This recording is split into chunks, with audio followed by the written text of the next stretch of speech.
Welcome one, welcome all to the PKG Season 3 Masters Playoffs. My name is Keelan, joined today by the fantastic Waffles, and I am excited to be getting into the first half of this bracket. We're going to be having Volpine Esports taking on the Tier 5 All-Stars.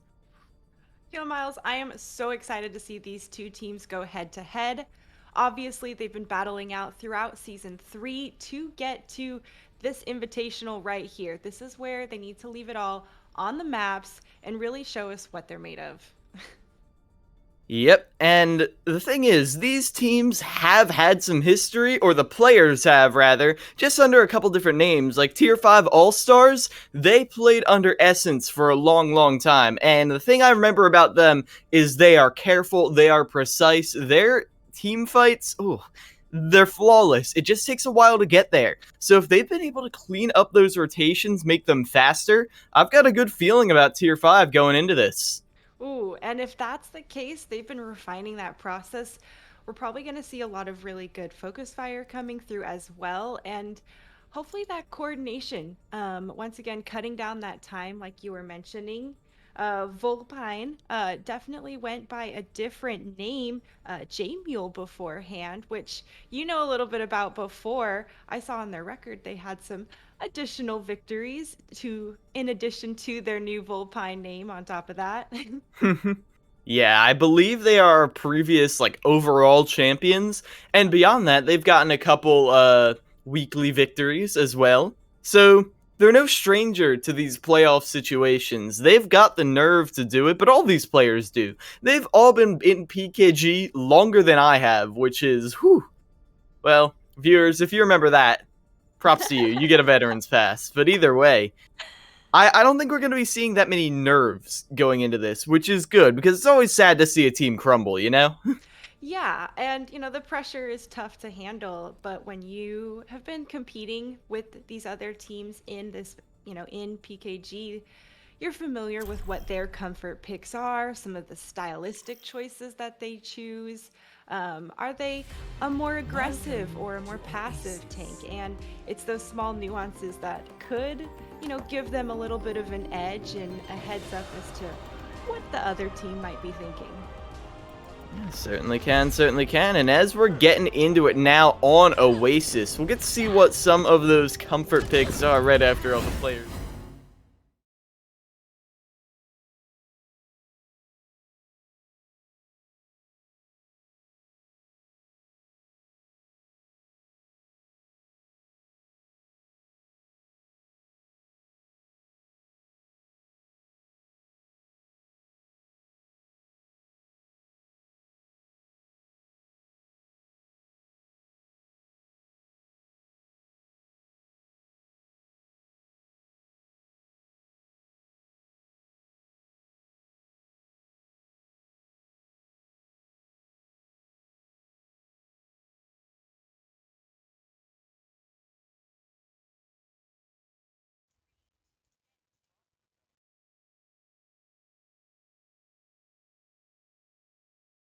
Plays out here on Oasis.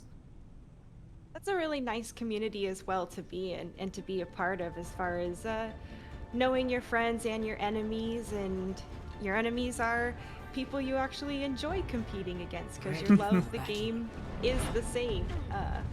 Speak from personal experience, those are some of the best friends you can make sometimes, are from the enemy team.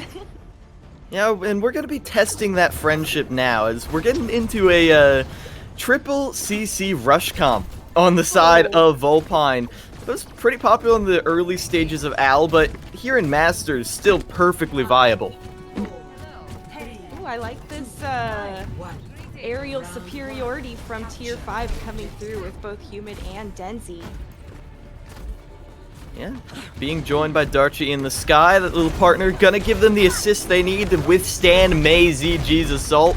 Or they can just go underneath, avoid most of that poke damage. The splash is still gonna catch you here or there, but Volpine, you're safe and sound for now, but eventually you gotta find a way to get out against this long-range comp because, well, Tier 5 have no reason to engage. Why would you? If they go outside, they have Fire Truck ready with the pile driver, but it's gonna take a while for Volpine to get there. Finally, Fire Truck goes down, getting the slam, but El Diego blocks it for the most part.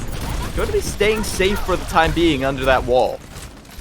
That was a big block coming through from NL Diego too. Just faded out right before, but the barrage straight into the immortality field. Oh, and May ZG, they were on it, getting rid of that Pharah and then using the distraction to get rid of Niels as well. Two key players out of the picture, and that slow style under that overhang. Oh no, Waffles, this could be a lot of time. Oh, okay, he doesn't quite clip her and finish her off, so well, goes ahead and just jumps off instead. So going to go for that reset. Right now, I gotta say, Fleischwer is really key in blocking a lot of that barrage and making sure that the immortality field actually got value. Had the EMF ready and just saved it in the nick of time and saved everyone else on top of it. Yeah, fantastic early barrage, showing how much poke Denzi is getting. But you know who else is getting that poke? The healers on Volpine. Look at that. They're already both at their ultimates. They're ready to withstand anything that Tier 5 throws at them, though I don't think they'll be needing to. As once again, Niels goes down very early in the fight.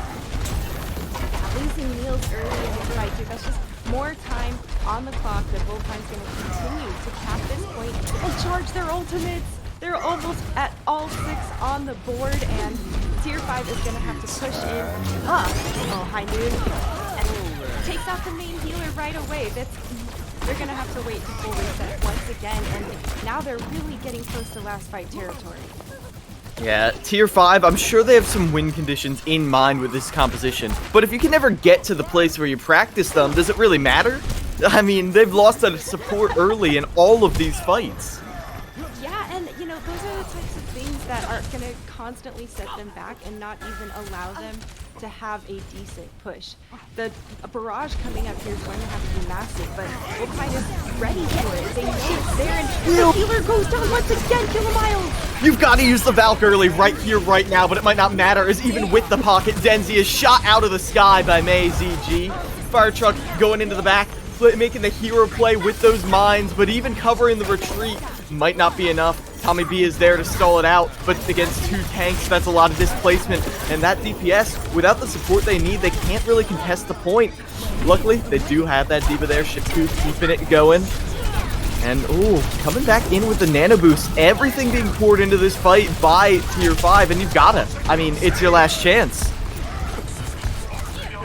Denzi just firing from above. No one can really put too much pressure on him. Finally, the High Noon is what's going to have to do it, but still absolutely useful there.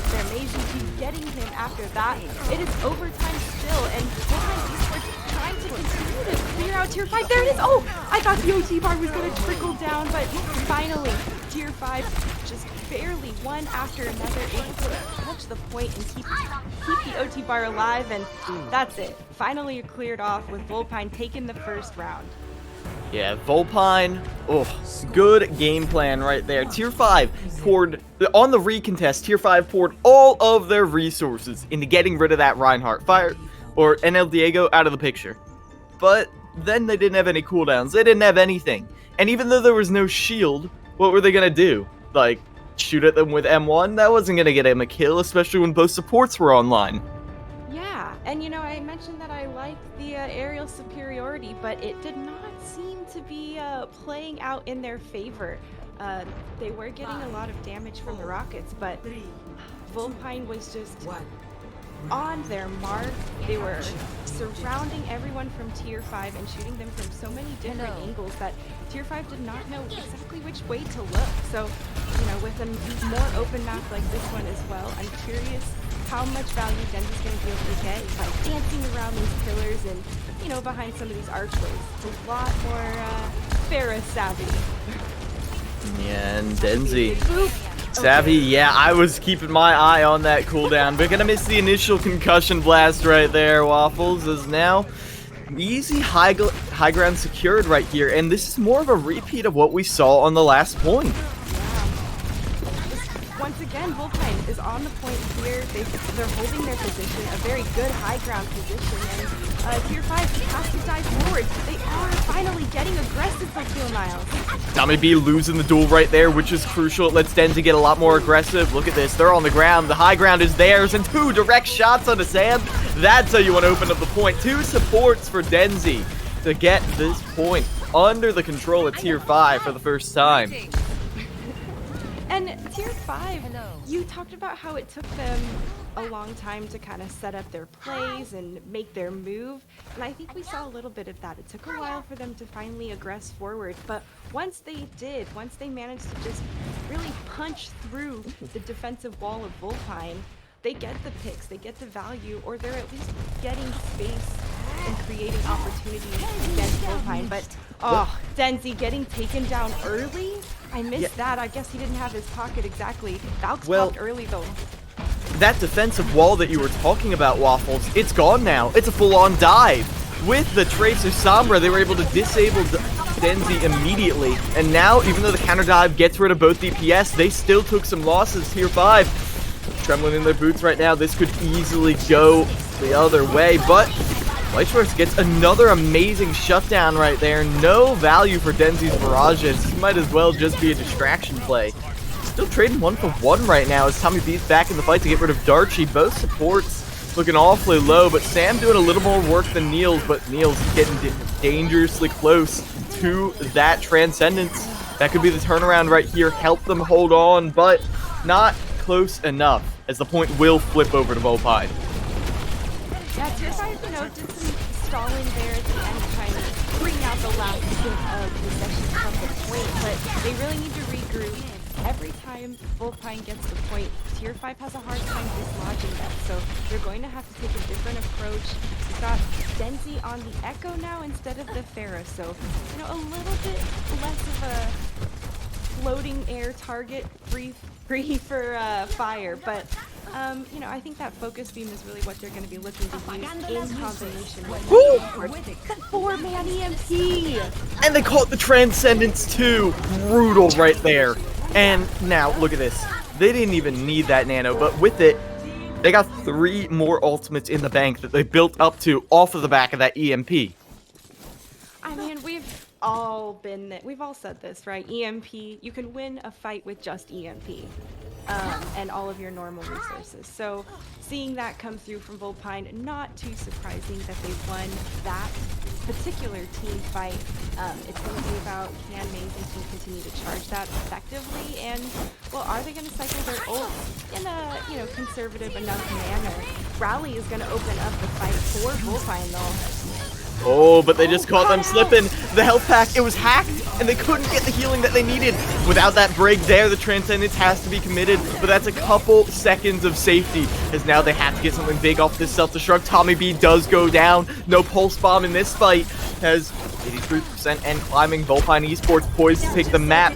Then El Diego is able to get this finisher right there, but they're facing another monkey. It's a mirror image, and now that might just be the end of them. But even with that, so much healing being pumped into that monkey, and El Diego survives the onslaught. And now they're ready to deal with the opposing primal rage of their own. Tommy B is back in the fight. That pulse bomb that was disabled before, it's back in play, gets rid of Darchi. And now this is looking all Vulpine all the way. Tier 5, they had some good stuff going at the beginning when they got that initial take, but they couldn't hold on. It was just slipping through their fingers. And now as the cleanup goes through, overtime starts to tick away. This is looking like Tier 5 crumbling a little bit as Vulpine gets the early lead in the finals. Victory! Wow, I gotta say, once Vulpine was on the point, they did a really good job responding to the movements of Tier 5 and where they wanted to try to take the fight.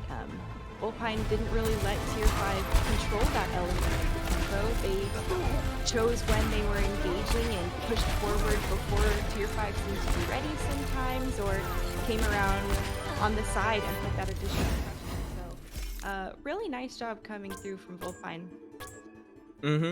Very, very nice indeed. And I think one of the issues was with how Vulpine was positioning to make Tier 5 very uncomfortable. Like, if you look at what Tier 5 was running, the aerial superiority comp, that really should be played like a poke comp. And that's what they did in the beginning. But what Volpine did is they used their Lucio, used their rushdown to turn it into a brawl comp, force them into a very uncomfortable situation where they had to play close range. Yeah, and as soon as they were doing that, you could tell that Tier 5 was a bit more uncomfortable on that. They dropped over to that echo at the end, a little bit more in your face. And, well, at one point, I was watching Denzi's health, okay? He almost had his ultimate. He was just barely on the edge, getting pressured.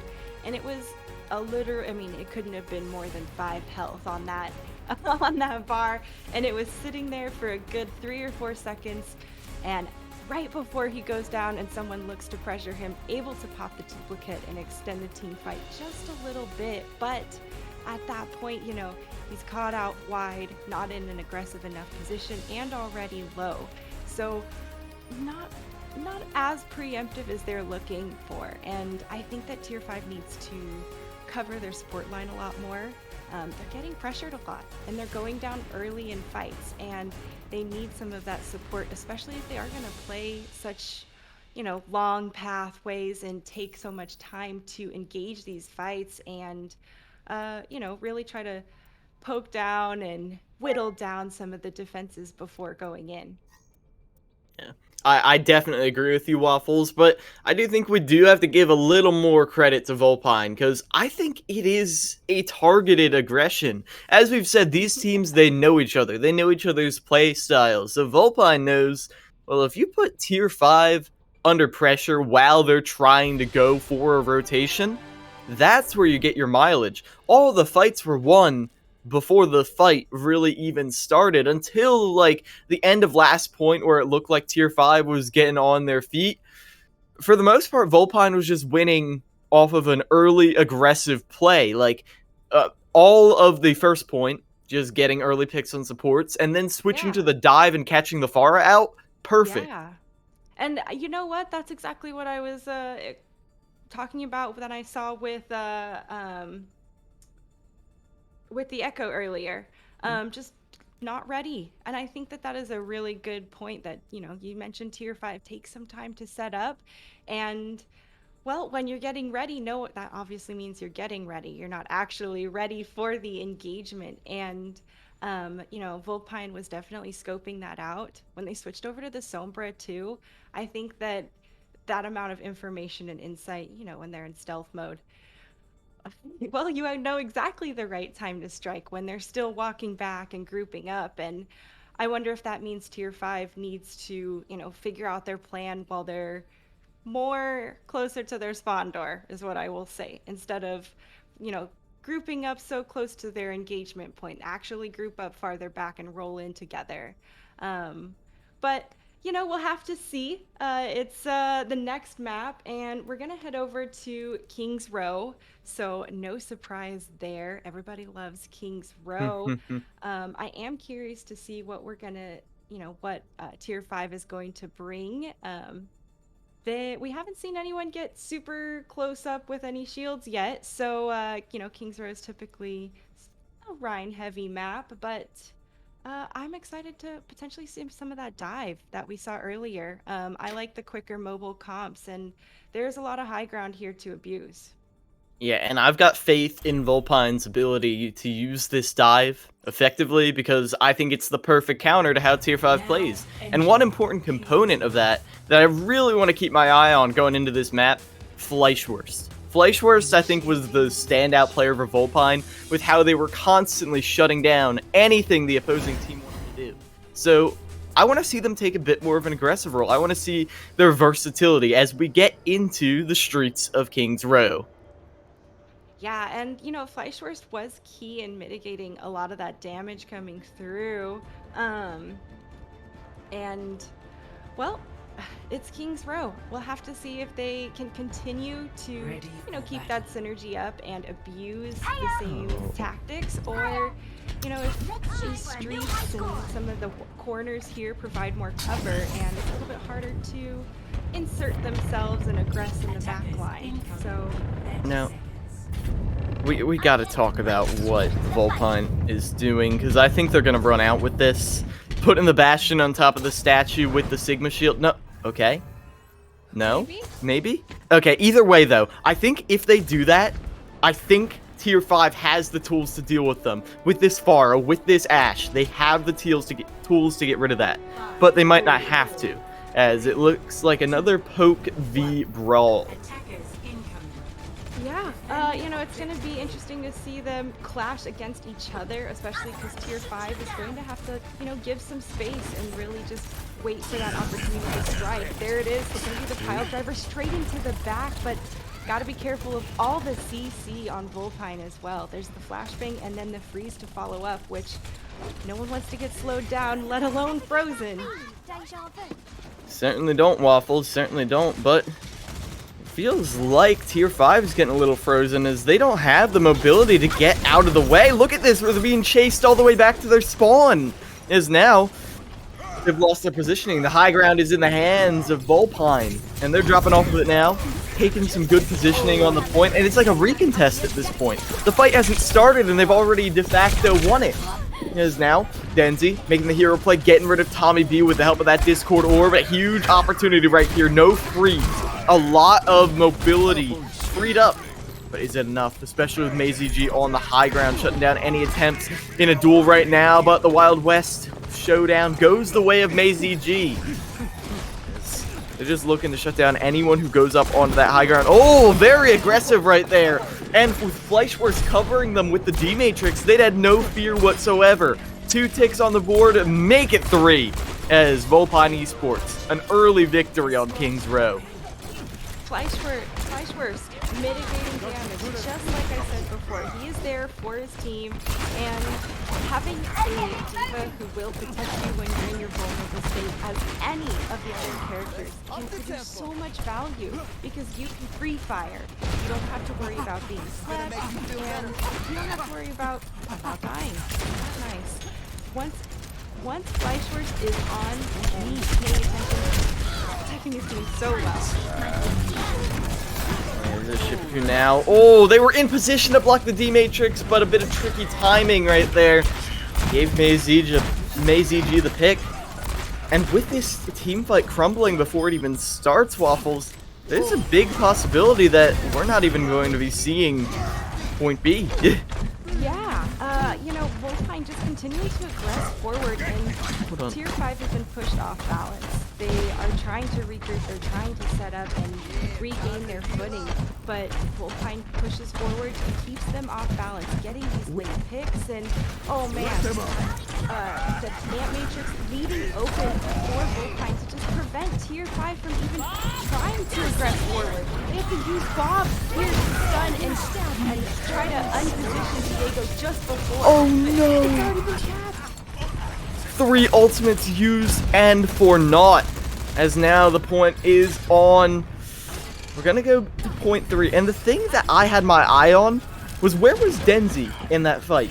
Where I think they were, because someone touched at the end. I think Denzi was in the backline that whole time.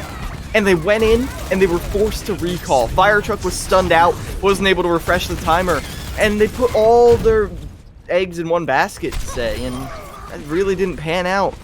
They might get a chance to stabilize now, though, after that very aggressive play from NL Diego. Yeah, Tier 5 trying to, give space and give room for Volpine, but they have to, at some point, aggress forward and prevent them from taking space. Maybe not let Denzi be the first person to aggress forward, but it's going to be hectic here as a bunch of ultimates are thrown. Oh, trading 2 for 2 right there, and I do think Tier 5 got the tools they needed to win this. But with Maisie G sitting on the high ground and just clicking on both supports, ridding themselves of both those problems, I don't know if Denzi coming back is going to be good enough. Losing Maisie G now as Denzi comes back with the clutch. They went down first, and they're here first as well, with the 2 picks they needed to stabilize at the very last moment. I mean, they've stabilized, but once Volpine has some ultimates online again, I'm not sure it's going to be enough. They've been doing really well at just, clearing out the one fight, and Tier 5 is only going to have Valkyrie, and, if Humid can charge fast enough, a Bob could help turn the tide, but they are going to have to work hard, and Falca's committed early already. Nice dynamite right there from Humid. Catching 2 might be enough to get to that Bob. Darchi I don't hate the early Valkyrie in this situation, because you know the preemptive aggression is what lost you so many fights, so might as well be preemptive with your ultimates. As now, AZG, we've seen this High Noon get value before, but no boop. Denzi, though, where'd they come from? They thread the needle and take out the Tracer first, again. Denzi going down wasn't the end of last fight, but it might be the end of this one, as Humid does manage to build to the bomb. Not in a very boopable position, which does give Humid the time they need to take out NL Diego as well. Niels coming in clutch with the Transcendent as well, dueling Tommy B, but Denzi gets the revenge kill in the end. Going to be another stabilization by the skin of their teeth. Oh, the Bob Trance coming in to save the day.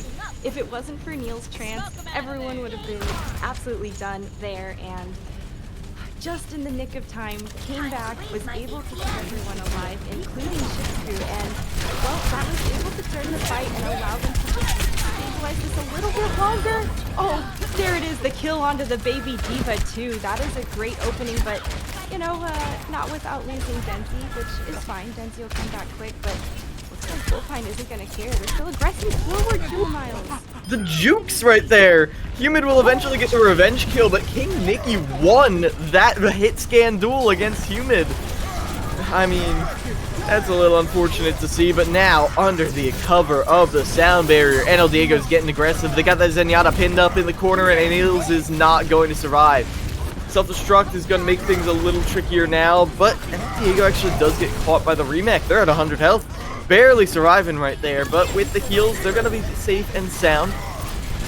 This is kind of a slower fight right now from Vulpine Esports. They're not quite as fast as they have been in the past, and maybe that's because they didn't have Sam there, but either way, it's going to give Tier 5 a chance, as now 3 minutes that they had have turned into 1. Yeah, and Tier 5 really coming alive here on this defensive point and showing that, you know, they can coordinate up and hold strong a bit. It's been stressful for them, and Vulpine here has that Earth Shatter online, and that can just devastate Tier 5 if they're not ready. Oh, that's devastating right there. Fire truck going down early. Mazy G, the carry we've seen before. Going to have to find some damage through this Transcendence as they're just trying to build up to that High Noon. Through that Ant Matrix, they're looking for that one-shot headshot, but they're not going to find it as Niels will catch him with a cheeky right click. Losing these key players early on in the fight, that's not how you want to start it. They still have the tools to win this, but losing an additional 2 to the chaos to the minefield, and Darchi taking out Tommy B with only 20 seconds on the board, it's looking like this could be a Tier 5 hold.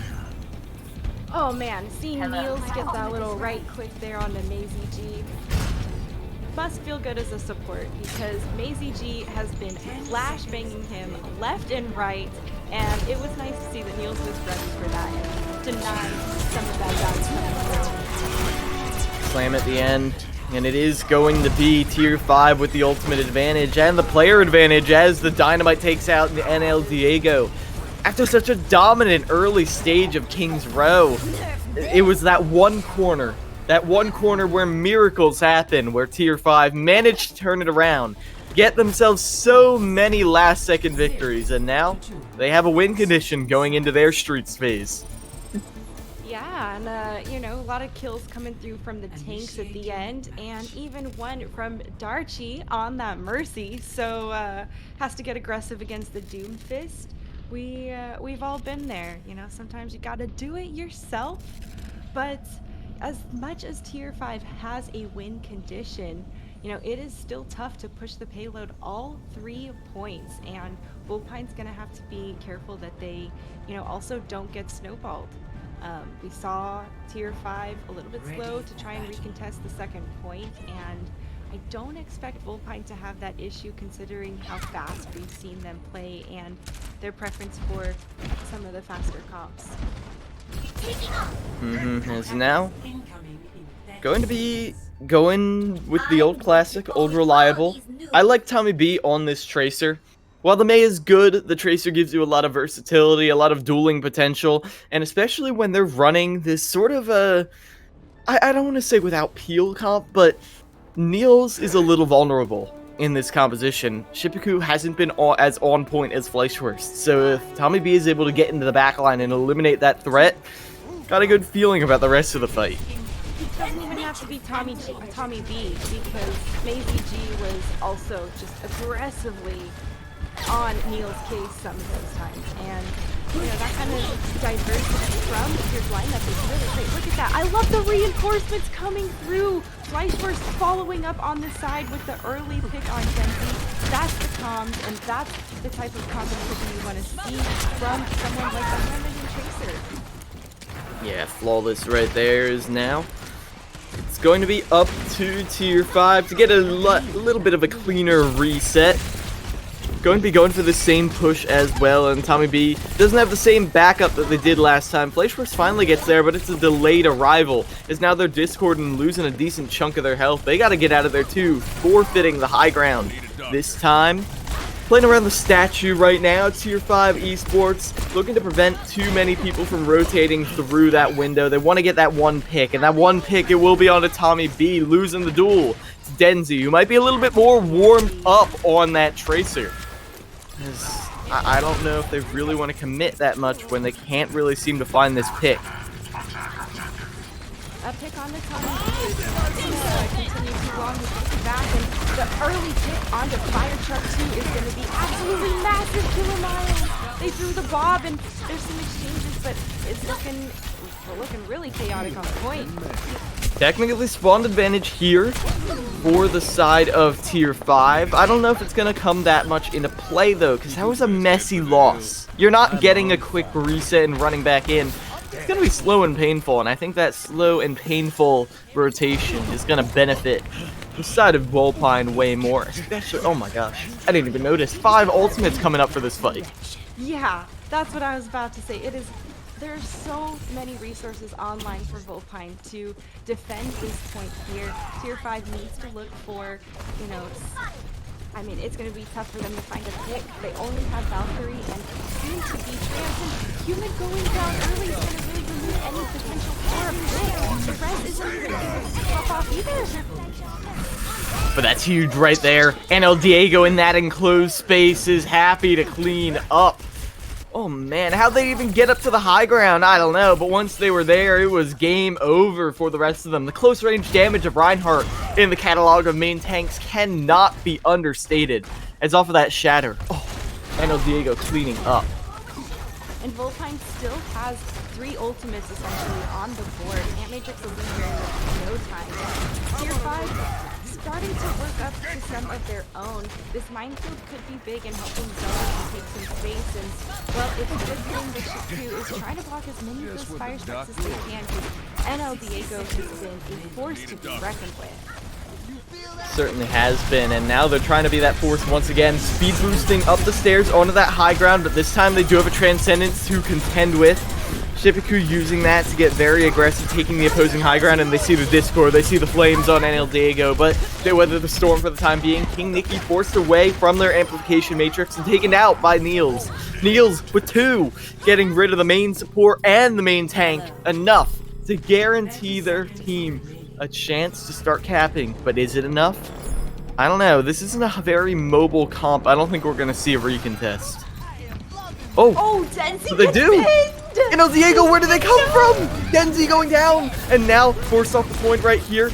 Big self-destruct, forcing them away from the point. Sam going to be caught by it. That's a speed boost out of the equation, but Sam's work is done. The damage is there. The team is speed boosted back to the point, and Maisie G in these situations, they've been clutched before, but Denzi tries to shut them down. They get the kill, and El Diego, though, is a threat on the point. Another shatter, another kill, but the pulse bomb eaten by Fleischwurst just when they needed it most. Volpine Esports looking to get the full hold right here. They can just hold on a little bit longer. This recontest has been huge for them so far, and now Sam arriving back to the fight. This could be bad for them, but Humid able to get the pick and forcing them off the point. A lot of resources burned right there, but they were sweating waffles. Man, I was sweating for them. Holy cow. I mean, Denzi getting picked by that pin. I mean, that was some bad luck for him. He was just trying to zip forward, be aggressive, and NL Diego was trying to zip back to defend. And, well, you saw the 2 worlds collide right there. Unfortunately, Denzi got the short end of the stick. But it did work out in the end for Tier 5. He's able to come back, and Volpine, although they had a fantastic recontest, couldn't quite hold it. But, that's okay. High Noon, you can't trans through a High Noon to save him, but you did save yourself. Which, definitely, I don't know if it was going to be worth it in the end. Lost a couple more people kilomile, so gonna force Tier 5 to reset. And, well, once again, we have Volpine with almost five ultimates on the board to work with. I don't know what Tier 5 is going to do to bait some of these out or mitigate, but they've got to try to, not aggress too much into these, especially with that Ant Matrix. Macy G getting rid of Denzi early. We've seen this go the other way occasionally. Fleischwurst getting very aggressive up there. They're lucky they have Lucio to bail them out. Sam getting Fleischwurst back safe and sound, but Tommy B will get the Tracer as well. These Tracers, they're not faring well against these hit scan counterparts. Yeah, I mean, I can't say that it's the easiest thing to do, and, well, Tier 5 getting that traction now. Even though the Diva Bomb's been thrown from Volpine and catches Denzi, they are still getting some picks here, and Humid on this high ground finally getting contested, but man, that was lethal up there. And this is kind of a messy fight. 3 for 3 right now as NL Diego is able to clean up the low ground. And the sound barrier committed. This is a big one. And dropping down, not to the safety of your team, but to the danger of a pulse bomb. That's a big one right there. Tommy B got a 2-4-1. They were not expecting the fall from the sky like that. Man, that is Tier 5 once again. That's just like a second stroke of bad luck for them. Wow, anything that can go wrong will go wrong for them just then. Be able to push through that Amp Matrix, but good defense right there. Can't play defensive for too long though as overtime is going. Taken down now, someone has to contest. It was Humid, but now they're gone. 1 by 1. Tier 5 is crumbling, and off of that big shatter right there on all the remnants of Tier 1, Volpine continues their streak 2-0 right now in this set. Only one more map for Tier 5 to turn it around, and based off of how Volpine has been defending once they're in control, I don't know how that's going to look. Yeah, I'm not sure either, but man, the double kill that Tommy B got on that pulse bomb at the end was so beneficial for Volpine, because after that, Humid was at 95% for Bob on that last fight, trying to charge it up. And, if they had been alive, absolutely been, at 5%, that's enough time to charge it naturally over time. And, not having that in the bank to use as a last fight to push and to really have a solid one was, unfortunate. We saw him drop down. First time he got pressured, he dropped forward and, was a bit into more danger. So this time decided to drop back. And unfortunately, it was into even worse danger. Straight into the pulse bomb, which obviously was a great stick. But, just more bad luck, I gotta say. No different from, the pin that Denzi caught, just everyone trying to be fast, moving forward in their desired direction. I did think that Shippaku on that Diva looked really comfortable on King's Row, moving to the high ground. He seemed very nimble and was there following up. Missed a couple of beats here and there, but all in all, I think that Shippaku really came alive a lot more in comparison to the Oasis round beforehand. Obviously, Volpine has been really alive this whole time, and they are playing fast kilomiles. Yeah, so fast. And I think Tier 5 is trying to match that speed, but Volpine's just a little more practiced in those aggressive holds. And I feel like that is the secret of Volpine. We were talking about how Volpine didn't look amazing on control until they were in control of the point. I think the key to their strategy is aggressive defense. Sure, they're aggressive on offense, but everyone is. But on defense, they are a wrecking ball, destroying Tier 5 esports. They really can't keep up with the speed, Yeah. Well, there is a saying in traditional sports, which is the best defense is a good offense.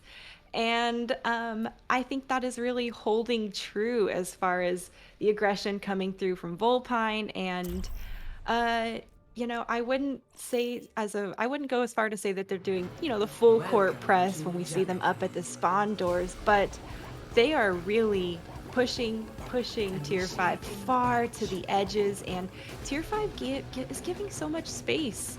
That first push on King's Row when they were defending, we saw them back in their own spawn, so that really was a full court press coming in from Volpine, and I'm not sure tier 5 quite knows what to do and how to essentially hold their ground and get their legs under them and push back. There's a bit of a dance, you get some bobs and weaves, and you want to bob behind cover, but you don't want to give up space. And, they gave up so much space that they didn't get to really contest second point that well either, and had to make it sweaty for them on the third. So I would like to see, some of that, some adaptations made around that side. We're going to Junkertown, right? So if well, actually, we'll talk about tier 5. Volpine's on the offense, or I'm sorry, looks like I have mine switched up. We'll talk about the defensive team though, because we know what they're gonna run. Got the May McCree, so pretty classic rush comp coming up. Yeah. Yeah, Volpine, they've been running this comp a lot. And, well, I think it's perfect right here. We talk about how they're great at disrupting fights before they happen. I don't think anything in Overwatch symbolizes that more than a spawn door hold. And it's great on Junkertown right here, because you got the cover of this little building. You've got a lot of nice, easy choke points to use. And while the Junkrat and Pharah is a nice sort of answer to sort of lay down some pressure, it's going to be tougher to get the kills if the supports are on point. And tier 5 is, once again, kind of just stuck trying to get through the door. It is tough in the CC. Ouch. Good thing he could just zip away. That's a Hammond specialty. Just taking out some of the resources and trying to create those opportunities by getting those weapons out, like the flashbang that can be devastating. But it is tough, and man, Denzi is having a hard time because Maisie G absolutely has his numbers on his case. Please protect your healer in the back. Oh, and the immortality field has to be committed early in this. But all in all, Volpine's still doing a really good job at preventing tier 5 from getting cart progress. Look at that. Payload is stopped. They're contesting and just bunkered down here into this room. The barrage is getting... Oh man, there it is. And for once, there's no shutdown from Fleischworks. As it was actually... I saw a D.Va dematrixing, and I thought it was Fleischwurst. I'm like, same song and dance. But it was Shippaku dematrixing their own Pharah, giving them the pressure to ult safely. That's the kind of play you want to be seeing. Yeah, and it seems like Shippaku, saw a lot more life coming through on King's Row, and, well, seeing it more on Junkertown too. Tier 5 does have 2 support ultimates up, while Volpine only has the sound barrier. So, Neil's gonna be really key in mitigating that blizzard. Very, very important as... Well, that's a long-range high noon. Humid went all the way around to try and shut it down, but now they're holding the wrong angle. Maisie G's not there for him. Playing inside right here. Another similar hold to the close range thing. A very practiced defense right here. They know exactly where the choke points their strategy works and are. But losing the picks from behind, that's not how you want to start it off. Still doable right here, especially with the blizzard and tracking down Fire Truck. How are they going to get through the doors, though? That is the question for me, because they're getting the picks. They're definitely getting the picks, but how are they going to get out? The blizzard is the answer, but it doesn't actually catch anyone important. This Humid just catches Maisie G coming back from spawn again. Oh! I don't know how that happened! He's sitting on the cart. Zenzi was not ready for that, and Fleischwurst now might have bought their team a ticket out. I don't even think they care that much, though.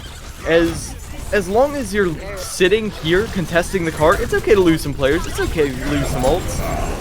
You're still going to be doing some damage. It might have been a little bit of an overcommitment, but they have burned so much time. They're almost in last fight territory here, and I think they're going to get that fight too. The defense offense coming through from tier 5. I gotta say, I am loving, or I'm sorry, the offense coming through from, or the defense coming through from Volpine, I am I loving. need Those enough. specific points that they're No holding, one can installing the hide cart app, from provide my them with sight. so much cover. It's such a smart place to try and stall. And, you know, now this is the first time that they don't have ideal cover for the fight. And Sam is the first person to go down, but there's a couple trades. Ooh, not looking good right now as MazeG. The counter pick to Humid does go down. Who's going to stop that Widowmaker who's been causing them so much trouble? The Thorn in their side, not going to get plucked out. As Darchi now finishes off Tommy B, and what looked like a possible good fight is going to be shut down by tier 5, abusing the fact that, like you said, nowhere to hide in the open space of the last part or the first point of Junkertown. And, well, it was Humid and Denzi's playground. Yeah, and well, now we're moving into a little bit different area of the map, right? A lot of long angles, and I'm curious to see how Tier 5 uses this. The pile driver just sets up Humid beautifully, and he pops off! That's going to be absolutely massive for Tier 5, and now they've used 2 support ultimates to continue moving forward and cleaning up Volpine. That was a clean fight, Kilomiles, and those are the type of picks and teamwork and communication that we're gonna see. I mean, we've seen No one Fire can Truck hide work with from Denzi my really well. sight. Now it's Humid's turn to get set up, trying to look for that early pick just before they come back, which, you know, I admire the cheekiness. His pulse bomb stuck, doesn't find anything though, so, you know, just some, little bit opening up the fight. No major picks yet, but with Volpine going to have a lot of ultimates and the Blizzard, some zoning tier 5 is going to have to handle. Trying to, well, play the same strat they've had before, and this is actually a nice place to hold, especially as now you have Humid on the low ground, but Fleischworks isn't able to finish them off, and that might be a little bit of an overcommitment. No D-Matrix there. The Blizzard, though, gives them enough cover to restabilize, but Humid does find Tommy B. Humid, where have you been for the first 2 points? I mean, come on! Humid has been so dominant, even though they're losing this fight. So many early picks right here. As a Genji? Is this a possible answer to the Widowmaker? I mean, Humid's been popping off. You just asked where he's been all map, and finally he is, I mean, making a strong appearance. Fire Truck and him are absolutely just working together beautifully, and Humid is taking advantage of every pile driver he can. Enough where they are flipping over onto the Genji. Fleischwurst has the self-destruct, so a little bit of opportunity to zone out tier 5, but all in all, it's going to be a lot of the support ultimates needing to charge up towards the end of the fight, or, you know, utilize this Ant Matrix early for Volpine. Everyone collapsing on MazeG right there. I'm shocked they're still alive. Discorded and at 1 health. They're going to be finished off now by Niels. 1 orb to the face. No pulse bomb in play. And now you don't have a lot of the stalling ultimates of what you timed before. Going to be the Immortality Field blocking the pulse bomb from Denzi, but still got a big chunk of damage here. The Ant Matrix into the sound barrier in overtime. This is one last push from the side of Volpine to try and hold on, to try and contest. You gotta deal with Humid though, and it's gonna be MazeG finding the answer now with the self-destruct over the top. Going to find Fire Truck as well.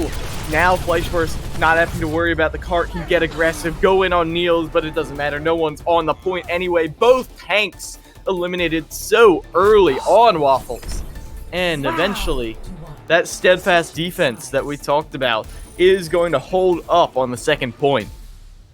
Yeah, you know, I'm not sure exactly what happened there on Tommy B, but, you know, did a great job just taking out the Widowmaker there at the end. Humid was set up on that high ground. They saw how deadly that could be for this last fight, having a Widowmaker free firing from high ground. Just went in, clipped her down fast, and really opened up the doors for Volpine to hold that defensively for right before they capped. This is a very good spot to hold. You know, it's a tangible win condition. You could snowball through to the end, But, I'm curious to see how Tier 5 is going to respond defensively. Obviously, Volpine held very close, but Tier 5 has favored that slower approach. And if they do continue to use use Humid on this Widowmaker, they are going to be looking for those picks. So not as much on that front engagement like we saw coming through with the Mei and the McCree previously. Yeah, it was certainly a little tougher for Humid to get the value that they needed, but now without the pocket being necessary, they can just hop all over the map. They can take all sorts of angles they were never afforded before with the Ashe, so I think that might have given them the edge here, but now they got some snipers to contend with. Double shield, double sniper. What is this, 2019? As now they're going to be playing the low ground, surprisingly, as a lot of space seated. They really want to play in this open space, Tier 5. I mean, a little bit chip damage coming through as well, and Volpine has the double shield to work behind for their snipers, so more cover and just a little bit more visibility as well, but Neil's winning that support deal, but does go down in return, so not sure that was entirely going to be worth it yet. Shibiku right there, getting 2 clean ones. Going to be taking them out, but MeiZG not to be outdone, gets 2 of their own, specifically on the 2 diving in. Without Fire Truck, the initiator right there, there's no one to set up Humid, so they're easy prey for the arrow. Flying true into their head. And, oh, look at this aggressive, look at this! They're getting right up in the faces, no setup allowed. And that's going to guarantee, almost guarantee, point A. Valkyrie now. Volpine being aggressive is not surprising, Killer Miles, especially here, right on this last point. Dragon right through the payload. Nice immortality field there from Tommy B, but you can only use so much damage up as Humid uncontested is going to find 2 clean picks. Who needs an immortality field right now? Well, I would say anyone in the sights of that aimbot Widowmaker, or rather wall hacks, is just that one ultimate, turning the tide. Wow. I mean, Humid really being deadly up on the high ground. Talked about how he was whittled down there on the last fight of their offensive push, and that time, he was not targeted, and we saw exactly how much value and how deadly he was. And, he's so far back, and Volpine has to traverse tons of ground to try to get to him and pressure him if their snipers cannot they gotta make it happen if they're gonna take him out.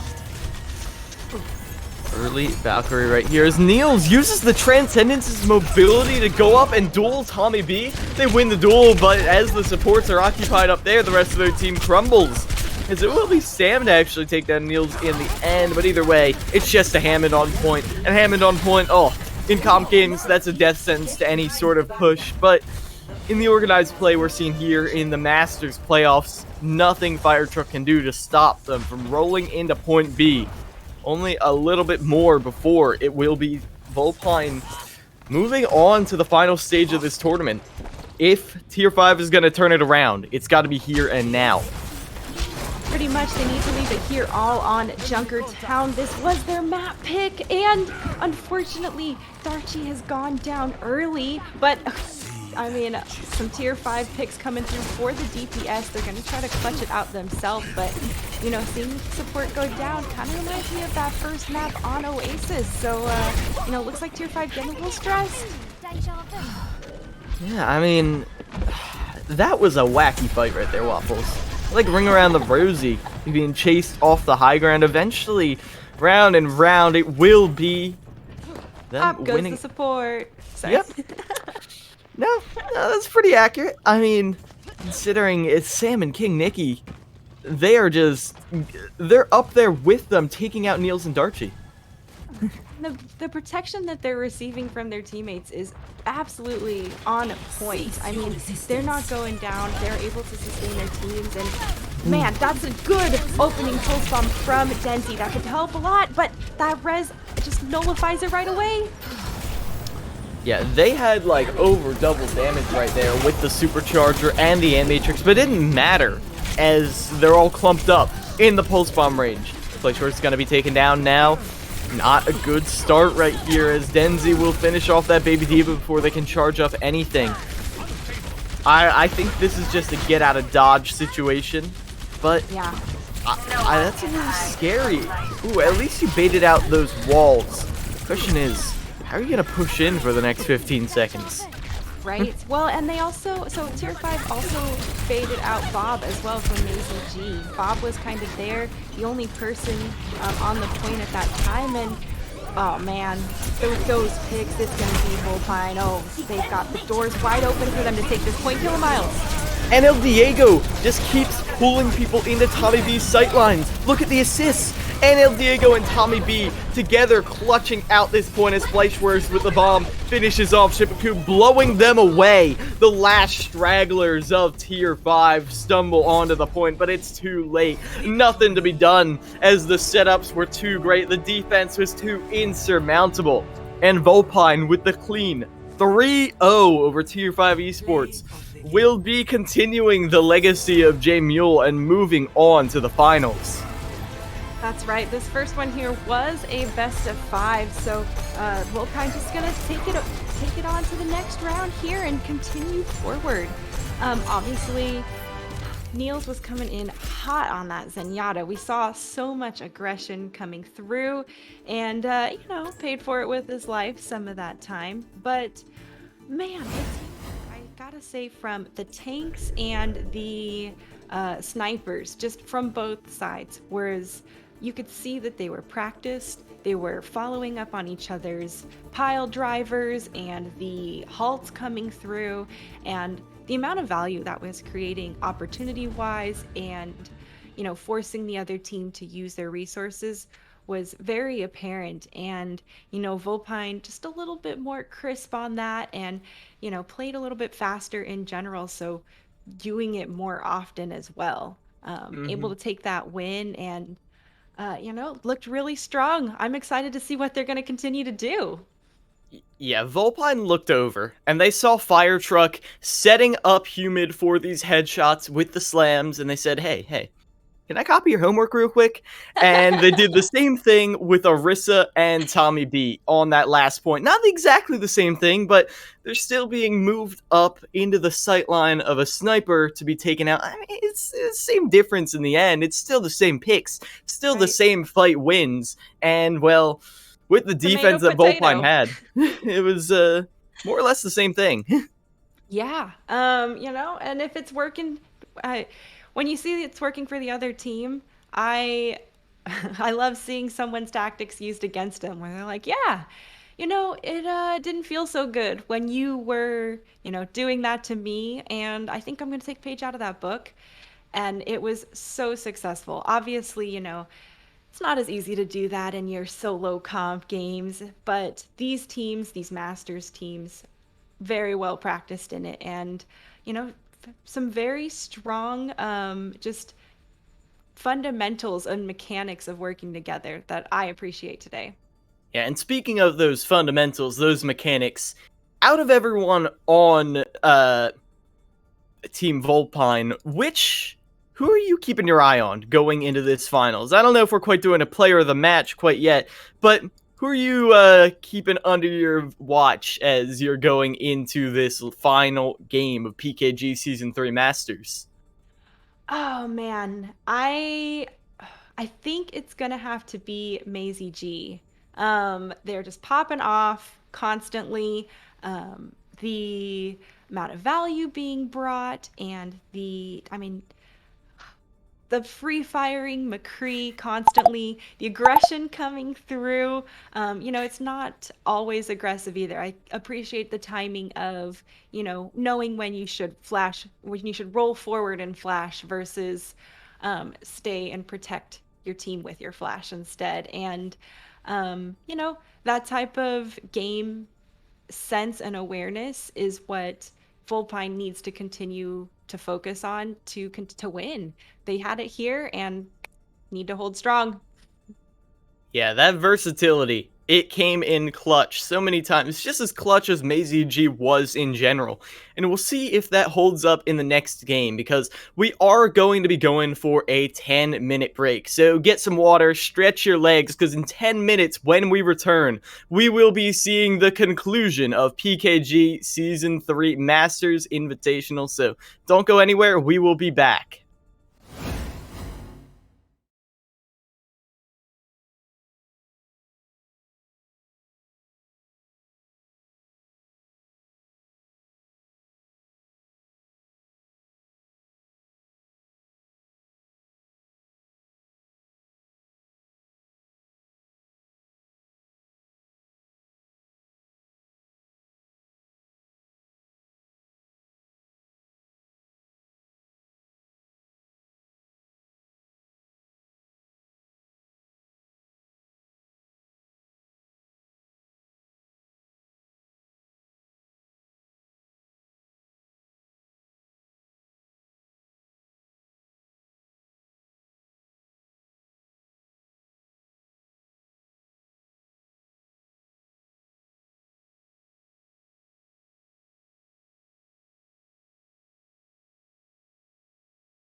Welcome back, everybody, to the PKG Season 3 Masters Playoffs. We're here in the other semifinal, not the grand final. That will be tomorrow morning.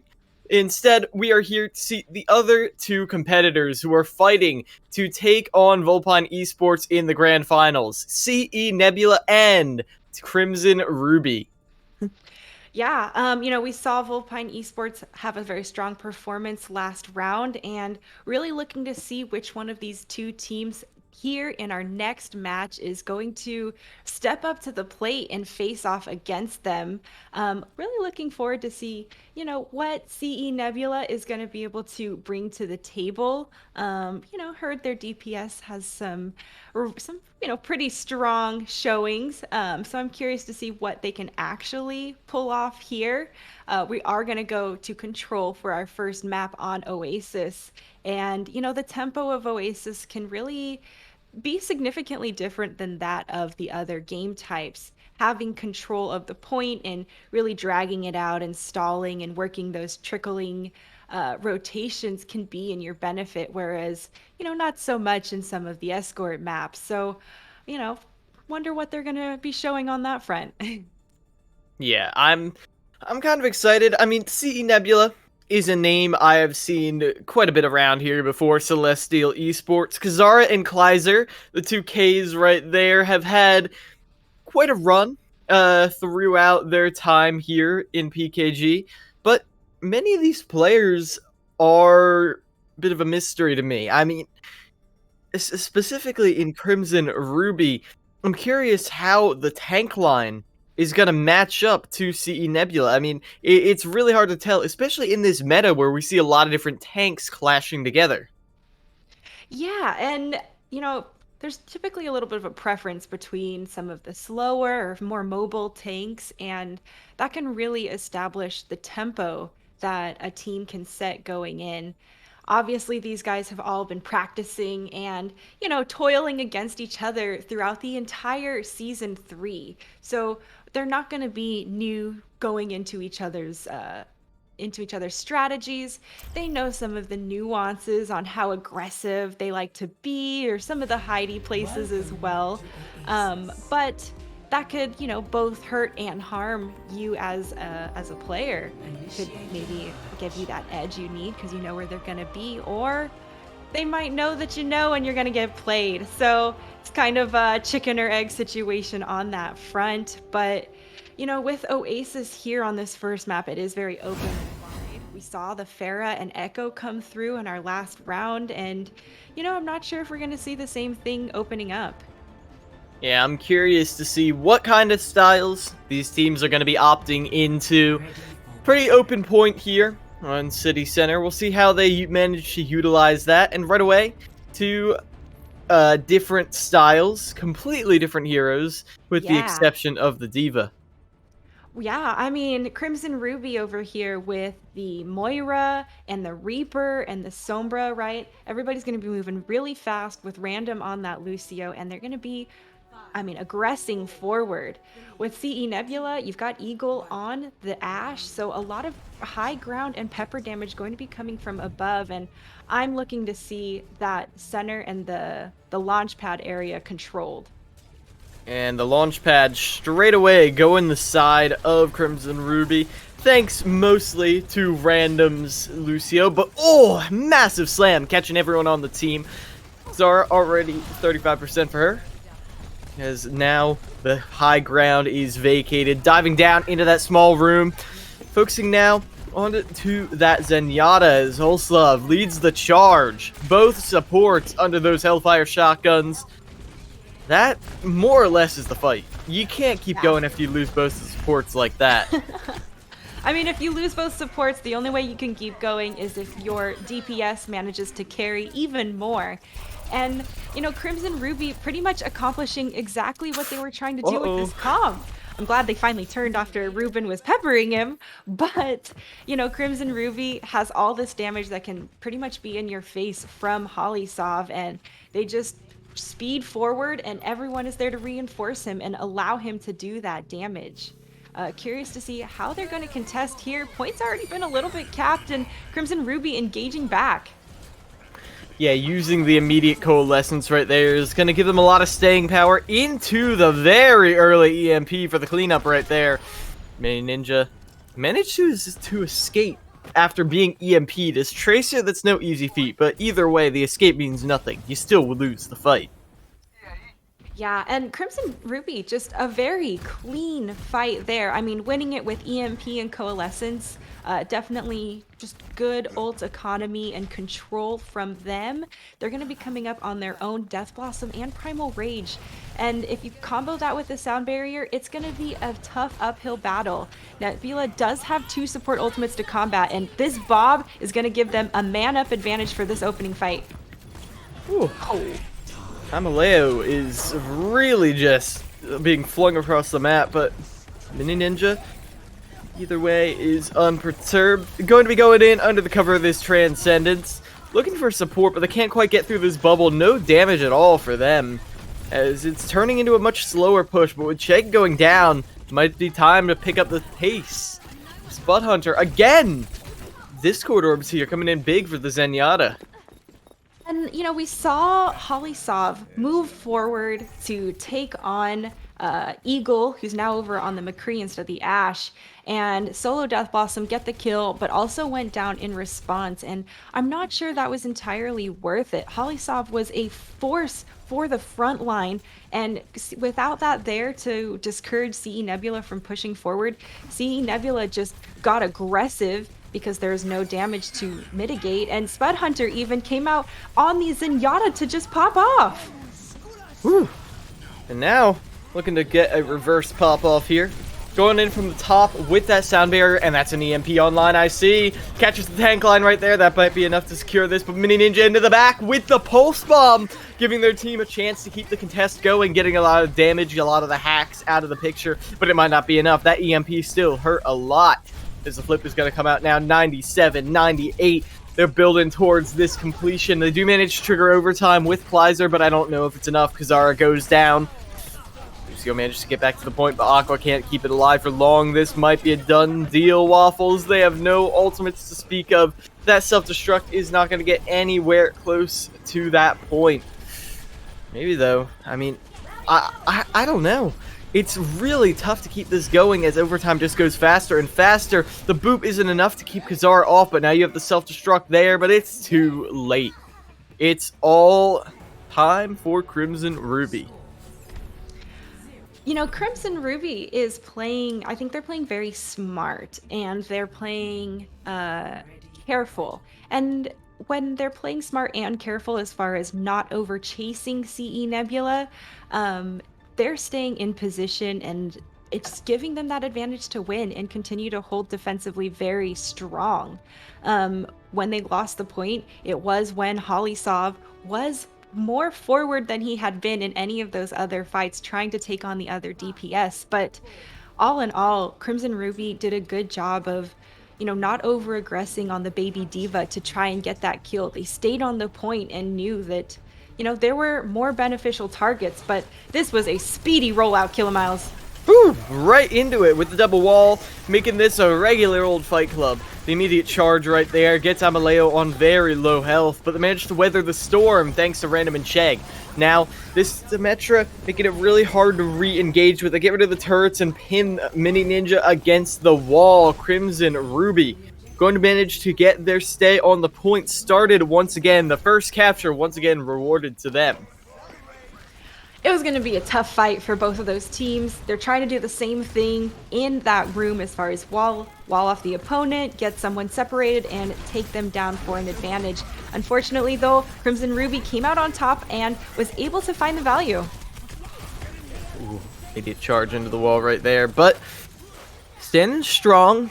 This Symmetra wall making it very tough. Holysov buying their team a lot of space to work with. This is get D-Mech right there into the back. Gonna go fly in right there. Kleiser, though, still alive. Gonna be finished off in the end. 30% end building for Crimson Ruby. Well, CE Nebula here is definitely a little bit behind on their ultimate economy, and it's put them in a tough spot. Crimson Ruby's been rotating theirs really well and being conservative with them. But, you know, CE Nebula just now coming up on a big, solid wave of ultimates soon, and there's the engagement happening. Ooh, teleporter into the back, but it was a good idea. You forgot about the hole in the middle. Kazara, though, will still manage to find two with the charge. Still Oh, looking that nice right wall. here. Yeah, that wall really buying them a lot of space once again and blocking the bomb as well. Very nice stuff right there coming out from the side of CE Nebula. Getting a foot in the door right here for the rest of this point. They're going to have to play perfect, or not perfect, but they're going to have to play some really solid defense coming up here because they had to commit 4 ultimates to take the point back. Now, granted, Crimson Ruby had to devote a lot of resources as well, but, CE Nebula, now that they're on the defensive, we got to see if they got a little bit different tempo here that they can set against Crimson Ruby, who now has to engage into them. Ooh, immediate early blizzard right there, catching the tank line, and the immortality field is not enough to support them this time. Going to be charging right into that room, and those turrets unabated. They do not care at all. CE Nebula managing to hold on right here and getting very aggressive to finish off this May. Oh. Is it enough? Going right over that wall, but the ice block is too much now. You got to get out of there. That might have been a bit of an overcommitment right there, Waffles. Oh man, that was a nail biter, and now the engagement's already coming through from Crimson Ruby. Look, what a beautiful, smart play from Crimson Ruby. They baited forward, they baited out the Ant Matrix, didn't get walled off, and now that's just an entire ultimate. Poor Spud Hunter, just wasted because Crimson Ruby backed away, and the wall engagement now is going to be ruthless. Wall and the blizzard. So much space control right there. And was that Aqua? Oh, they managed to get the sound barrier down. I was worried for a moment. Amaleo throws the shadow right through. Not going to catch anyone as Kazara goes for one of their own. Does spot Secret. Might be enough to help turn the tide, but it's not. As right now, CE Nebula holding on. Eagle Woo! with 3. Nice job. I was a little worried about that engagement for CE Nebula, and they pulled it off. They were fantastic at recovering recovering from Crimson Ruby's rotation around to the high ground, and now we're in last fight territory, and they have to trickle in and engaging here off a couple support ultimates. Ooh, the disruption from Amaleo is impressive. Using that grapple technique to go right around the center as now Blizzard goes into that, cut off the reinforcements, and there's the self-destruct. Only gets rid of the immortality field, but the remech will catch Aqua. The mobility taken out of the wind. This could be a turnaround right here. Crimson Ruby looking strong, getting the turret set up on point as they get the flip.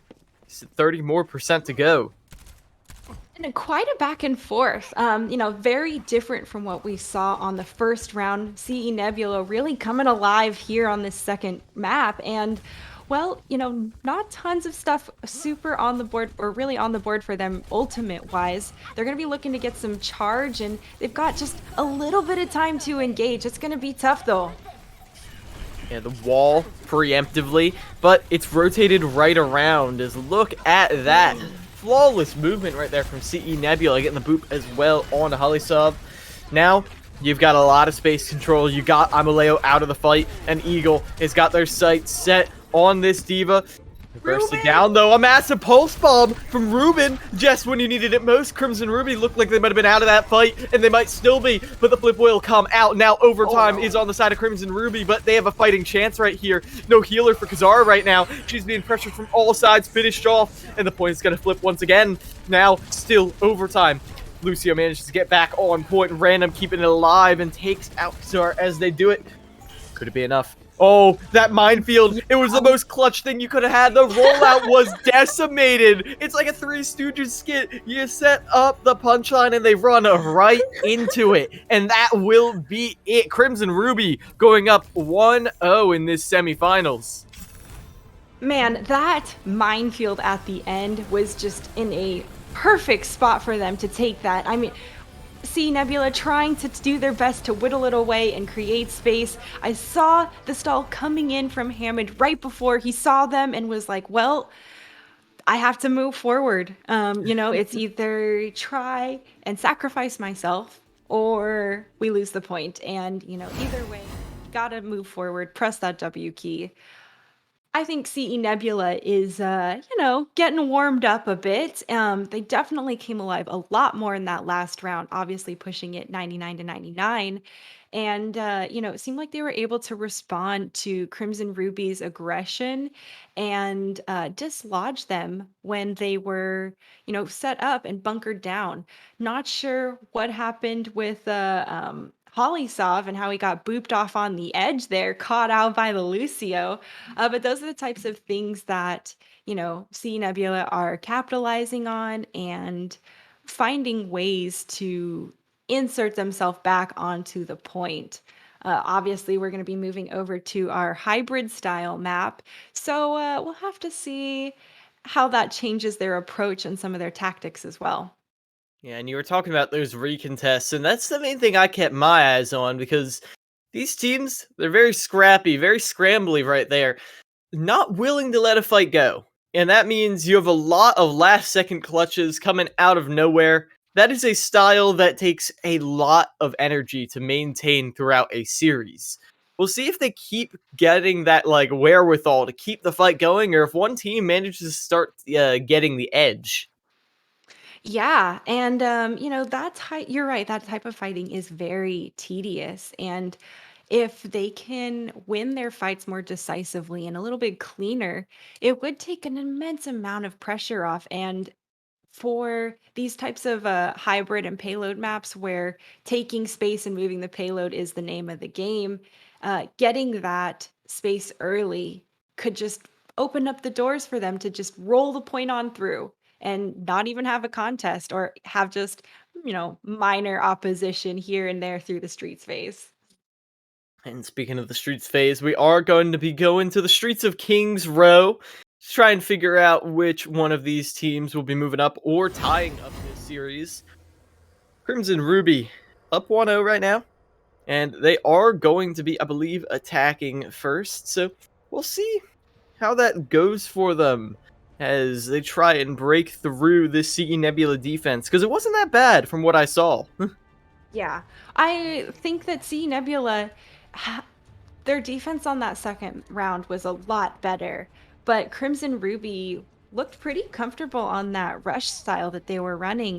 The super in your face with Holysov here on the McCree. It looks like, right now they're showing the Widowmaker, but it's the opening attack on King's Row. I think that's a pretty normal, maybe we get a pick and just waltz onto the point type of vibe. But with the Nebula running the May McCree, it's going to be tough for Crimson Ruby to get through this choke point unless they opt to go a different route, around the side. We've seen this style run. We see it run in Al2. It's nasty, and there's a lot of CC. Oh, you got a Reinhardt up there somehow. And you're going to be using that shield to give Ruben a little bit of cover fire, but going to be going back over to the main now. A straight up mirror as they line up by the choke point. Yeah, waiting to bide their time a bit here and trying to bait out a wall, make sure it's not quite going to separate them, but there it is, already separating them, Kilomiles. Yeah, now look at that wall. Even with their team cut off, they still managed to get the 2 kills. Nice stuff right there from CE Nebula. Clean defense. Yeah, I like that CE Nebula is using not just the front choke there to wall people off and section them, they're using the full 360 around the statue as well. And, Crimson Ruby was worried about getting sectioned off in the wrong area. Now they've opted to go this longer route over to the high ground, and CE Nebula skirting around, backing off and giving this space. I like what they're doing here to try to just let Crimson Ruby move around, and now we've swapped sides. Here we go, Kilomiles. I honestly do have to favor the team with the high ground, but when you're running right into an ant matrix, it might not matter as much. The wall is instantly broken thanks to the double damage, and now it's up to CE Nebula to get the cleanup. Eagle Fall's a little bit low, but they're doing just fine. All patched up thanks to their fantastic teammates. As Mini Ninja gets the cleanup, and now you're arriving at 2 tank ultimates, 2 DPS ultimates. Looking like a good hold in the makings. Yeah, and with 2:20 left on the clock to top it off, Crimson Ruby popped that, CE Nebula went ahead and popped their Ant Matrix, and, well, they just pushed on forward. Now it's Crimson Ruby's turn, and, well, CE Nebula just skirts back to avoid the damage, but High Noons are zoning. Ooh, a lot of targets lined up there, and it does break the shield, get rid of the mech, disabling the tank line completely, and that's an invitation for Kazara to rush in with her Shatter, take him out, and now you have a nice fight win right there, and look at that, off of only the High Noon and Shatter, two of the fastest charging ultimates there.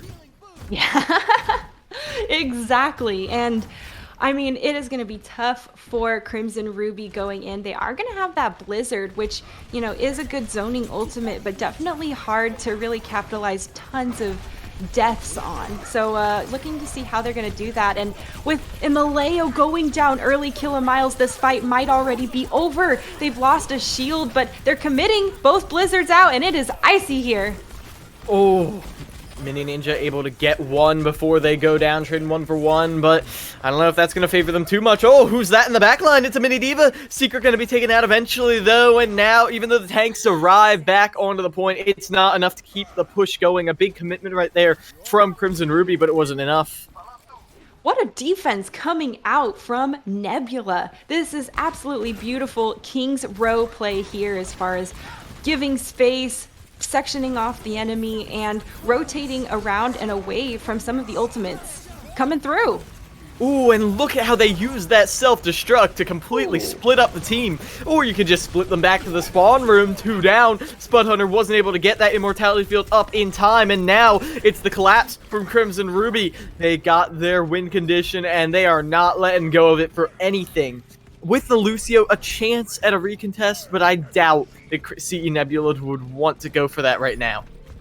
That wall from Ruben was totally clutch. Holysov was about to die, and if it hadn't been for that wall, he would have been taken down by Kleiser, and because of it, he was able to stay alive and output a horde of damage. Oh, but CE Nebula was not happy. They came out aggressive in response, and they're hurting Crimson Ruby back towards their spawn. I mean, this is a lot of zoning happening, and they got to be careful not to overextend.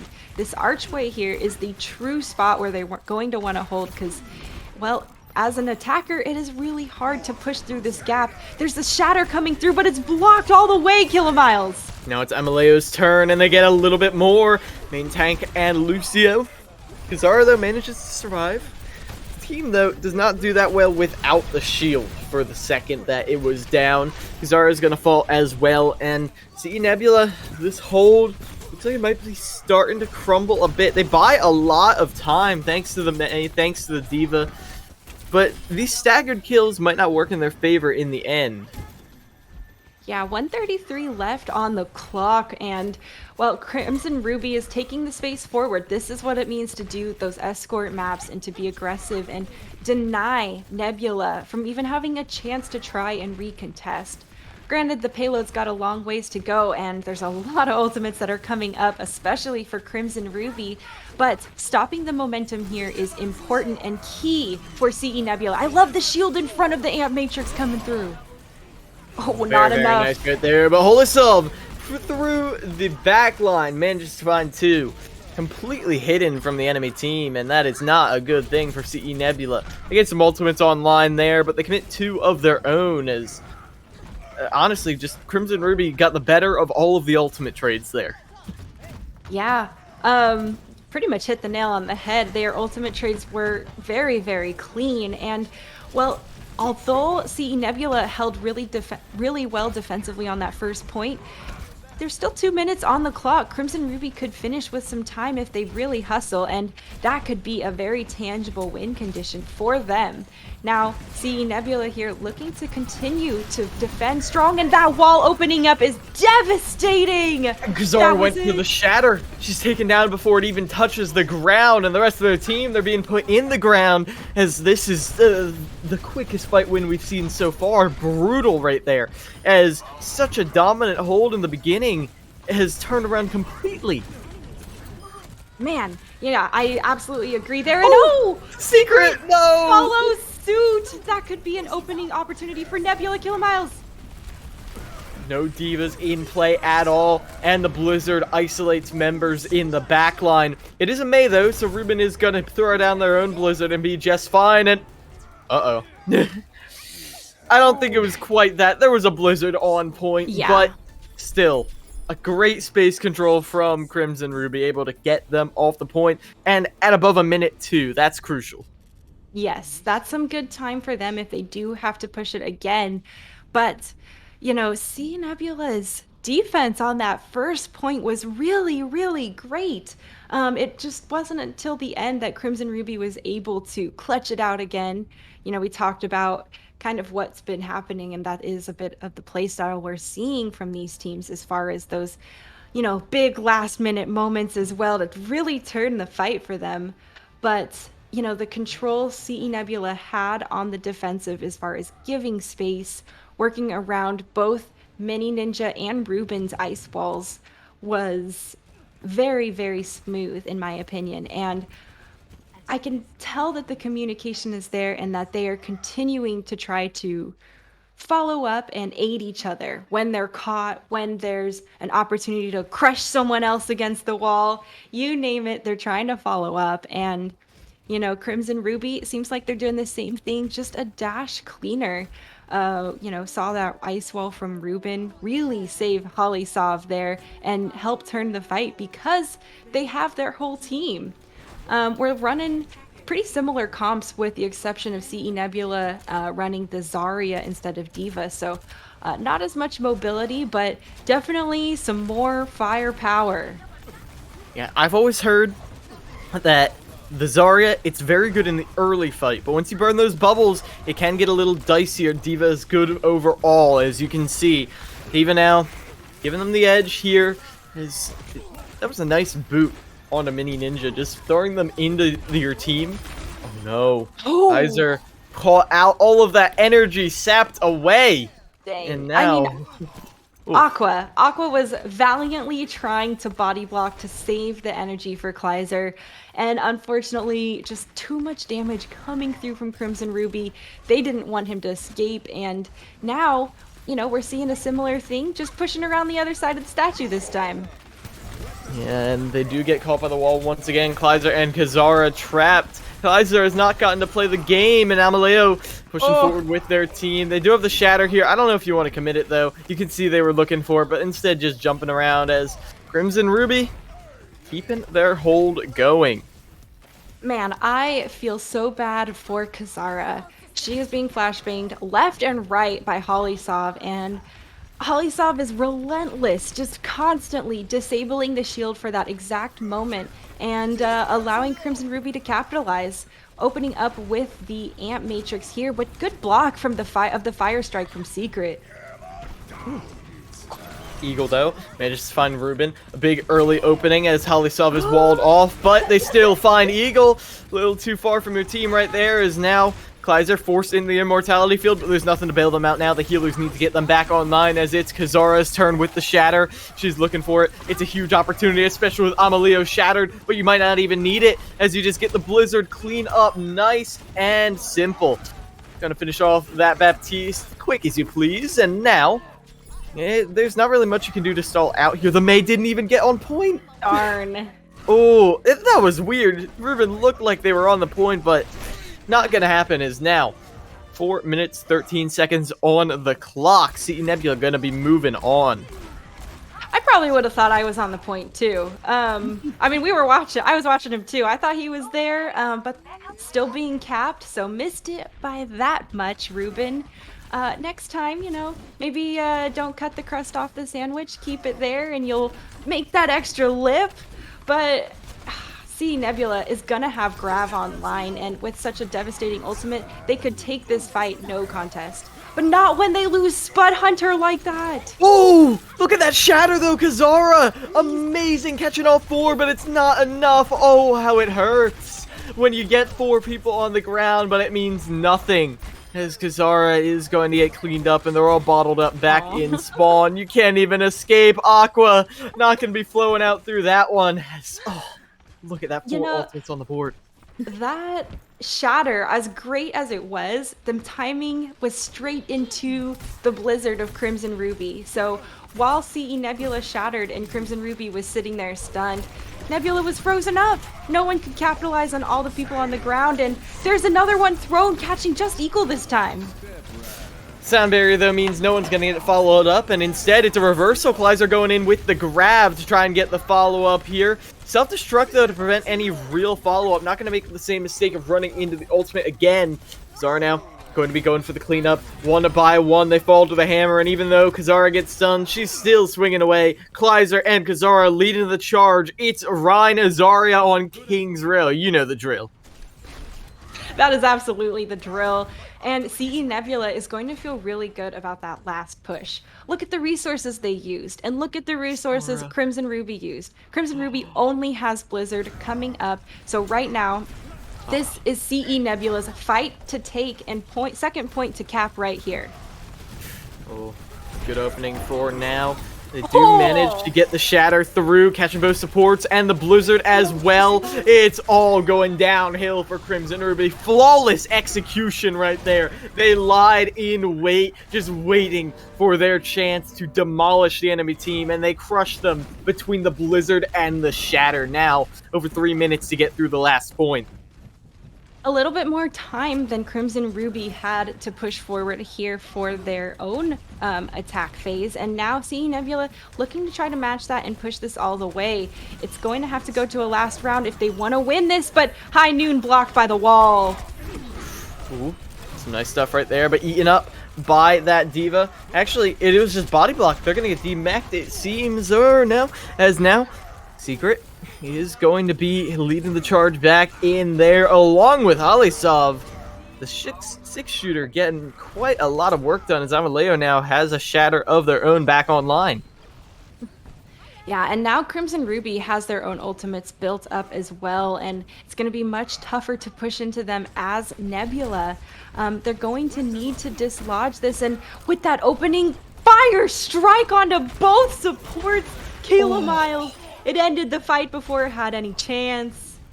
It's perfect. The one-shot fire strike right through it, lining them up. It can't go any better than that. And this is technique that Crimson Ruby has been using better than anyone. Going all the way into spawn and getting the wall on someone just unaware walking out. They've done that twice, and it's netted them so much time. And that's the type of small mistakes that teams need to be more careful of, and that will really give them the edge. Going for the Shatter right there, but the High Noon hadn't broken the shield yet. Now the grab into the Blizzard, but you can't get the follow-up. It's a little bit too risky as now Kleiser. Nice peel right there from Ruben to prevent any follow-up on Kleiser's grab.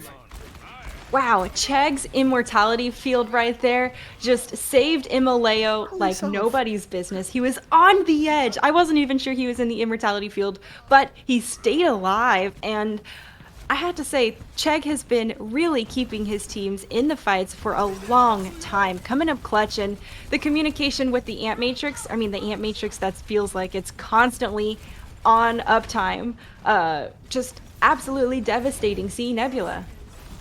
Yeah, Cheg now. Ant Matrix is just waited out. Not going to get a lot of value from that as Kazara. Oh, almost 100%. Oh, look at that bomb going right over the top. Not going to catch anyone, though. Instead, it will just be the Immortality Field holding on for the moment. Nice Shatter right there. Catches the front line, but it's covered for a moment by Alisov's High Noon, but it's not enough. The shield isn't in the way anymore. Amaleo taken out. Crimson Ruby now crumbling just a little bit. A chance right here, just a chance, but already less time than Crimson Ruby set. 28 seconds. I don't think they're finishing before overtime, Waffles.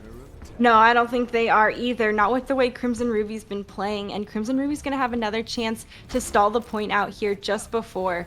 Eagle here has been, he's going to the high ground. Nice little jump over there, and that's going to be a tough position for Crimson Ruby to take care of. Ooh, amazing sound barrier right there. Perfect timing from Random, and Cheg is about to have the Ant Matrix up as well. The boop on Amaleo. That's huge. No shield in the way at all. And now Kazara, they don't have to worry as much about the Ant Matrix. Going to push around with their shield just as it's expiring, but they get taken out. Secret, with the aid of all of their teammates, gets the stun lock. Now, This high noon has make or break, and they find Aqua, the wind taken out of their sails. Aqua no longer there to get the speed boost, but Kleiser gets the trade on the Diva. Diva for Diva down, and that always favors the defense as Crimson Ruby pulls it together in the end, holding for over 3 minutes to get the final victory right here, going up 2-0 in this semifinal set. Oh, and the Kleiser here with the Zarya play of the game. And it's not the grab either. Oh, interesting. I think this was just amazing team fight right here, leading the charge into, I think, what was just a 3rd-point victory. I mean, that was a very, very strong performance coming through from Crimson Ruby again.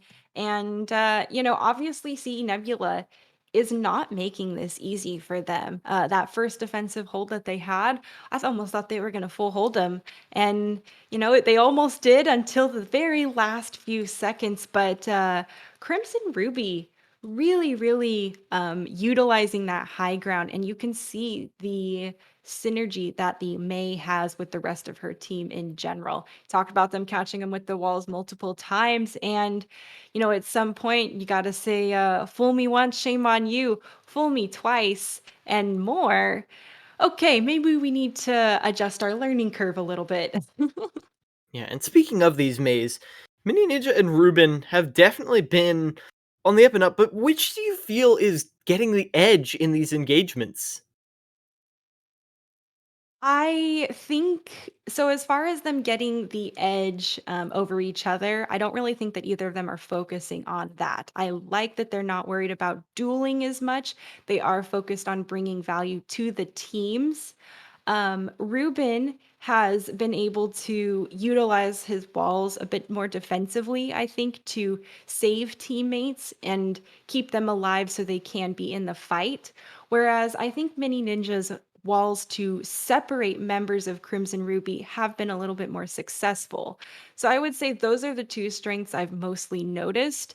And the value that Ruben is bringing by keeping his teammates alive is really what's giving Crimson Ruby that edge. And I mean, when you've got the extra manpower, that is a huge advantage. And even though Nebula might lose, or Crimson Ruby might lose, no, I had it right. Nebula might lose someone.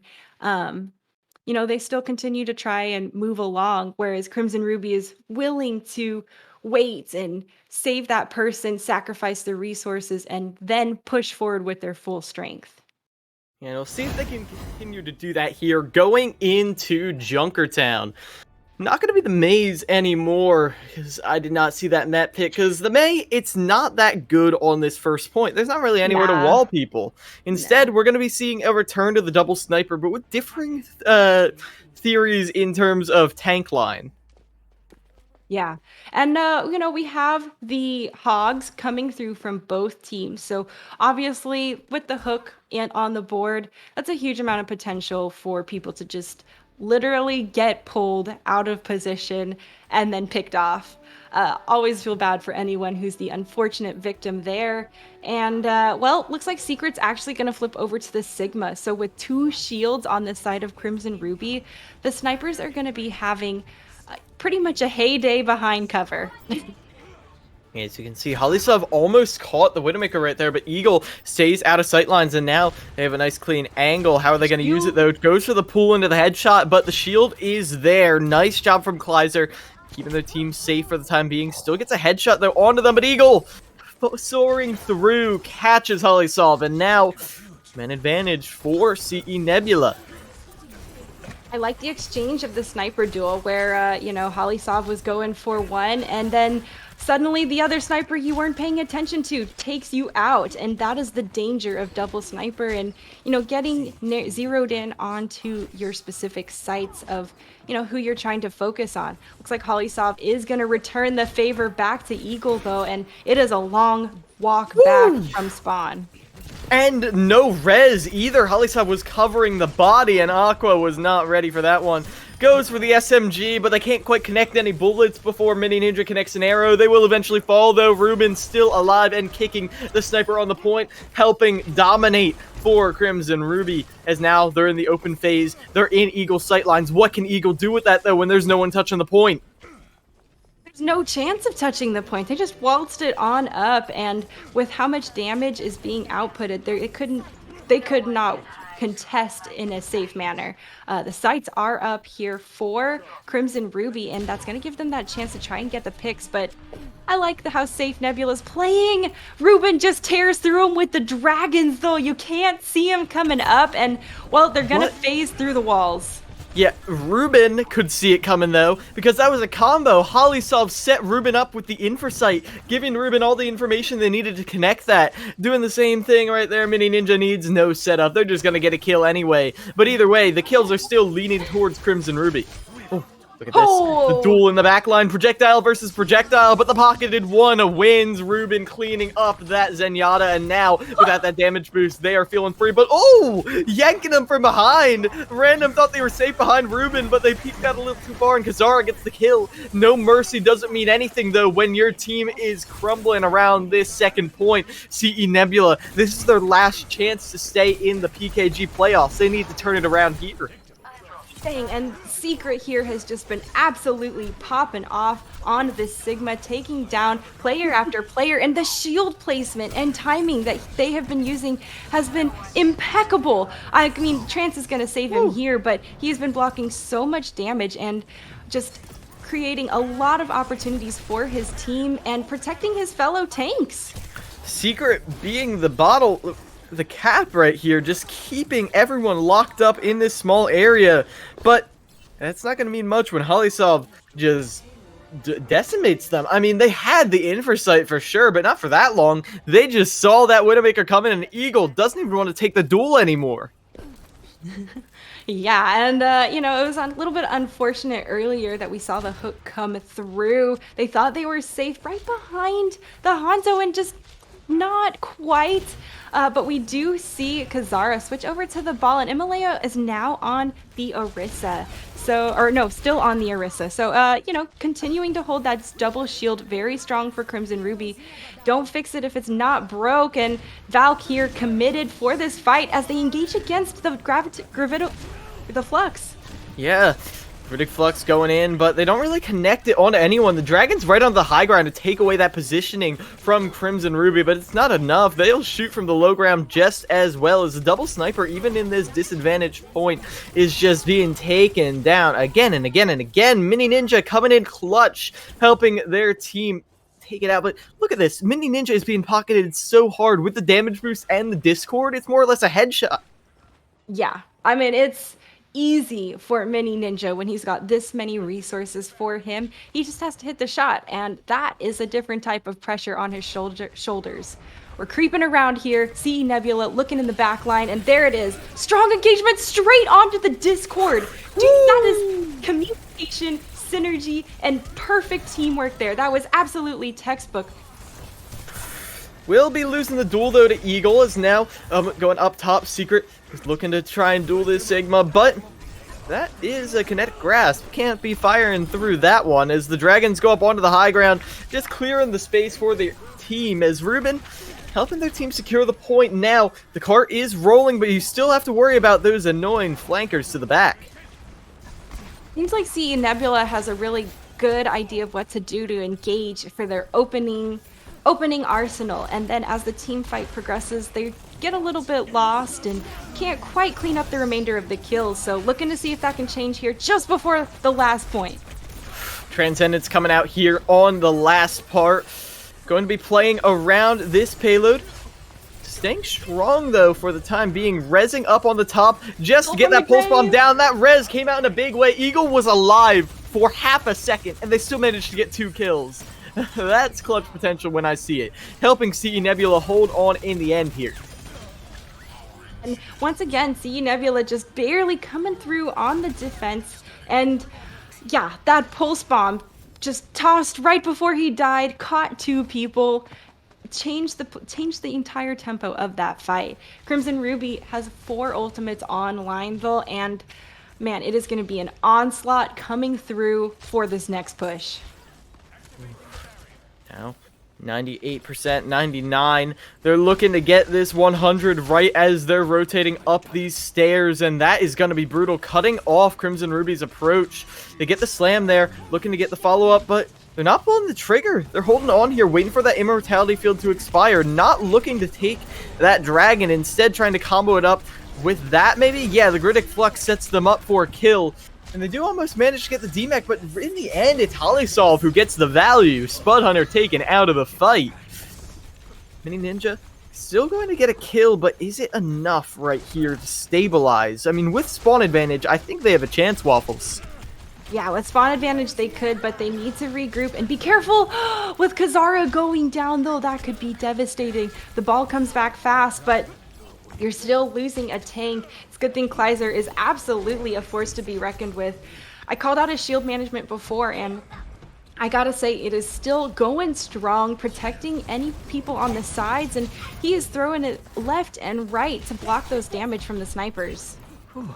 And look at that Wrecking Ball up on top. Kazara harassing them, but it's still not enough to keep these snipers out of the picture. Look at this full dive coming out from the side of them. As now, even with Secret being demeched, it is still going to be pretty tough. Going over to the Lucia Moira, they're not playing for ultimates at all now anymore, Waffles. No, it's 22 seconds left on the clock. They need to get back, and they need to push the point. Crimson Ruby is up by 2, and it's match point for Nebula. So Nebula does not want to be knocked out of this tournament yet. They're here to stay, and with Minefield online, it could be a huge zoning opportunity. There it is, already denying that main alleyway. Denying it indeed, but is it enough? You do manage to get them off the point, and Spud Hunter does find a kill. Ruben on this Genji, not gonna have any ultimates available. Hollysolve, the one clutch factor that you have is this pulse bomb. As Ruben goes down, it needs to be big. Hollysolve's hit him big before, it needs to be big now as the Valkyrie is online. Mini Ninja pocketed 1, 2, Wow. 3, 4 for the man as they manage to clean them up.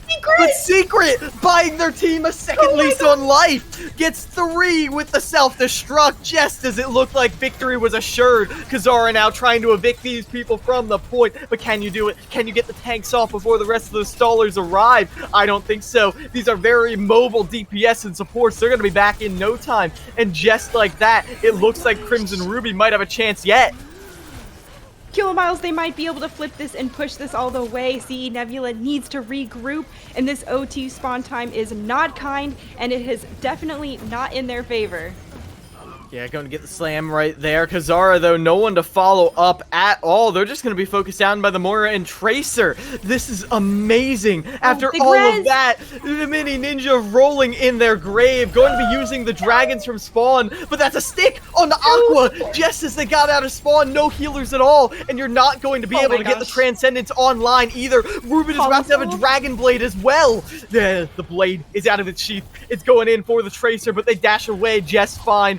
It's still going, Waffles. It's still being fought, but now only 3 meters left. They're getting it in there, but the stallers come out in the end. The Transcendence arrives just a second too late, a couple frames maybe, but it's not enough as they manage to finish the map in overtime. Crimson Ruby, what am I watching? What was that? Oh my gosh, I cannot believe that Crimson Ruby came back and won that fight. See, Nebula had that in the bag. They thought they had it in the bag. Self-destruct was coming through, and they tried to dodge it. Tried to get that last little pick onto the Baby Diva. Couldn't quite nail that shot, and, then the bomb caught everybody, and the fight was instantly changed. Crimson Ruby had a new breath of life just breathed into them, and from there you saw the fire brought to the table. I can't believe that they were. I'm still getting over what just came out from Crimson Ruby. Hollysolve just clutching it out with the Tracer play. I mean, that's the stuff you see coming out from, those super high-ranking OWL players where they just, I'll get 4 kills and turn the fight. And, it happened not once, but twice for Crimson Ruby to win that. They had the big bomb, and then they had Holysov come through with the big play at the end. So obviously, a lot of clutch players and, big props to everyone on Crimson Ruby playing under that type of stress. Oh, the Widowmaker duel. She's safe in there. Yeah, she can't be touched. We talked on Control Waffles about the tenacity of these teams, the willingness to take fights all the way. I didn't expect this. And I don't think they did either. But now we got a different fight, a long-range fight. None of that close-range scrappiness anymore as they get Holysov immediately. Not going to be building to any Infrasight charge at all as it's looking like CE Nebula is going to take this straight to the open phase of the first point. Yeah, they're just waltzing on forward, though. A random's fall is going to be even tougher for Crimson Nebula, but they did get a couple picks that could help stall out a bit, but, it's still going to be in favor of Nebula pushing here. They have quite a hardy time, of Crimson Ruby pushing here. Obviously, very hardy time bank, and, we'll have to see what they bring. Oh, chasing a Roadhog into the small room, that's always a risky gambit to take. Because Kazara is just fine, and they're actually holding on inside there. Eventually, Amaleo will finish off Kleiser, and, well, Kazara wasn't there to support their off-tank. Uh-oh, Mini Ninja got knocked up to the high ground right into the sights of Amaleo. They're serving up kills Amaleo on a platter. That was a nice, clean shot from Holysov, too. Just quick little finish off right there. Knew they were going to hit it, didn't stay to watch. Crimson Ruby holding defensively strong. They got an early pick onto Spud Hunter that's putting them behind so much. Oh, the res is going to be absolutely key, but now you can't bring back Mini Ninja, and that's a lot of damage not available for you. Kazara, though, went all the way into the back line to get Holysov. Not going to risk rezzing that. That's a guaranteed death, and Ruben jumps right into the rock. Going to force out the kinetic grasp early and throw the dragons onto the point while they duel this Sigma, but even then, their team isn't doing that well without that other sniper covering their back. Holysov is only just now arriving onto the point. It might be a little too late, though, as the rest of their team crumbled in the meantime. And CE Nebula get their shot at the streets phase of Junkertown, because there's no way Holysov is clutching this off on their own. No, not on the Widowmaker with the tank in your face like that. The pockets are there as well, and CE Nebula is showing a really nice opening push here. They have really brought the heat for this map on Junkertown. It's match point for Crimson Ruby, and so if CE Nebula is going to start their reverse sweep, it has to be here on Junkertown. They have the time bank in their favor to make this happen, but you can't let your supports get picked off early like that. First, it was Spud Hunter last time, and now this time Aqua was picked off early. So Crimson Ruby getting aggressive, and now they've picked off the other support Kilamiles. It's going to be an uphill battle for this as CE Nebula needs to regroup. I like that, though. Mini Ninja using the dragons as a sort of bootleg shield, giving their team space to resurrect Spud Hunter, get back into that fight, but as soon as they do, Kleiser goes down. So that was an ultimate for more or less nothing. As Mini Ninja is going in to try and finish them off, they were so focused on the Tracer, dead iron sights, they were not exactly that partial to the Hanzo flanking them from behind. That's the snipers for you, stuck in the scope and focused in on a target. I'm sure we've all gotten a chance to shoot a Widowmaker in the back who can't look at you at all. But Ruben taking down Eagle on that dive and does get taken down himself. Of course, the res is there for him, and now it's out of play for anyone else who might come through. Dragons send up onto the high ground. Mini Ninja cannot escape. Going to be taken down early.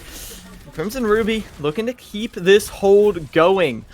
Eagle and Holysov off of the Widowmakers now. And Holysov switched way before, so they're actually way closer to the Pulse Bomb.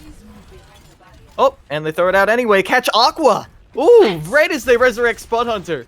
Holysov, how many kills from the grave have you had this match? That's got to be 3 or 4. He had the double one with the Pulse Bomb at the minimum already, and it is just split-second timing to get a kill from the grave as a Tracer. It's the kind of thing where you would yell at your teammates for doing that usually, but Holysov just keeps doing it. But you can't yell at Eagle for just some nice, clean, discorded Oh, kills. Nice focus fire, but you don't respect it from behind. It's all about the positioning when it comes to the Tracer duels. Getting behind your opponent where they don't expect you. And that's exactly what Holysov just did. Mini Ninja, though, is happy to take the up-close and personal duel against Ruben, win it out. Ruben does get resurrected, as does Mini Ninja in the end. Both Hanzo's back in play, as that's a Griddick Flux up there onto those two squishies, but you can't focus on taking them out for too long, because then Holysov will just burst you down.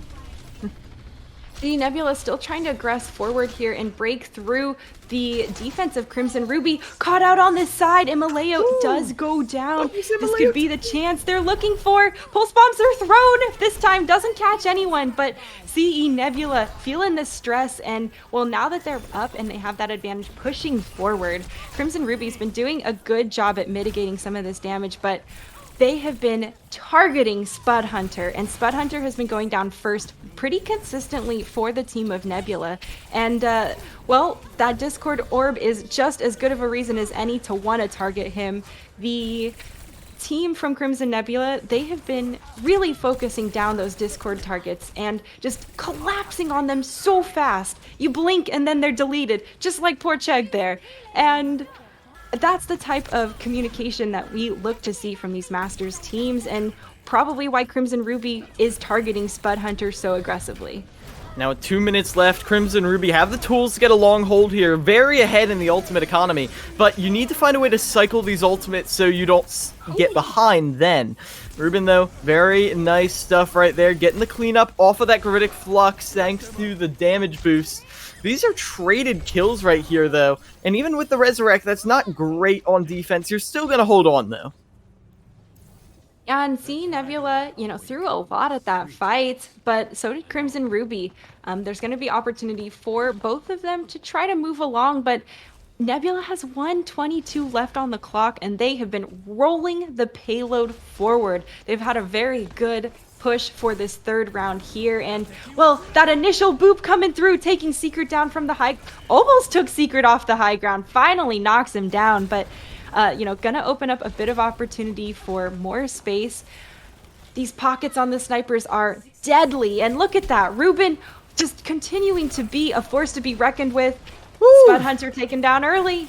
These DPS are running wild from Crimson Ruby, as now Holysov, they have the Pulse Bomb, but do you even really want to throw it? You've won the fight at this point. Yeah. Zara will find Amaleo, but Holysov is happy with just the Pulse Pistols. Well, this is, see Nebula, they've got their last push now.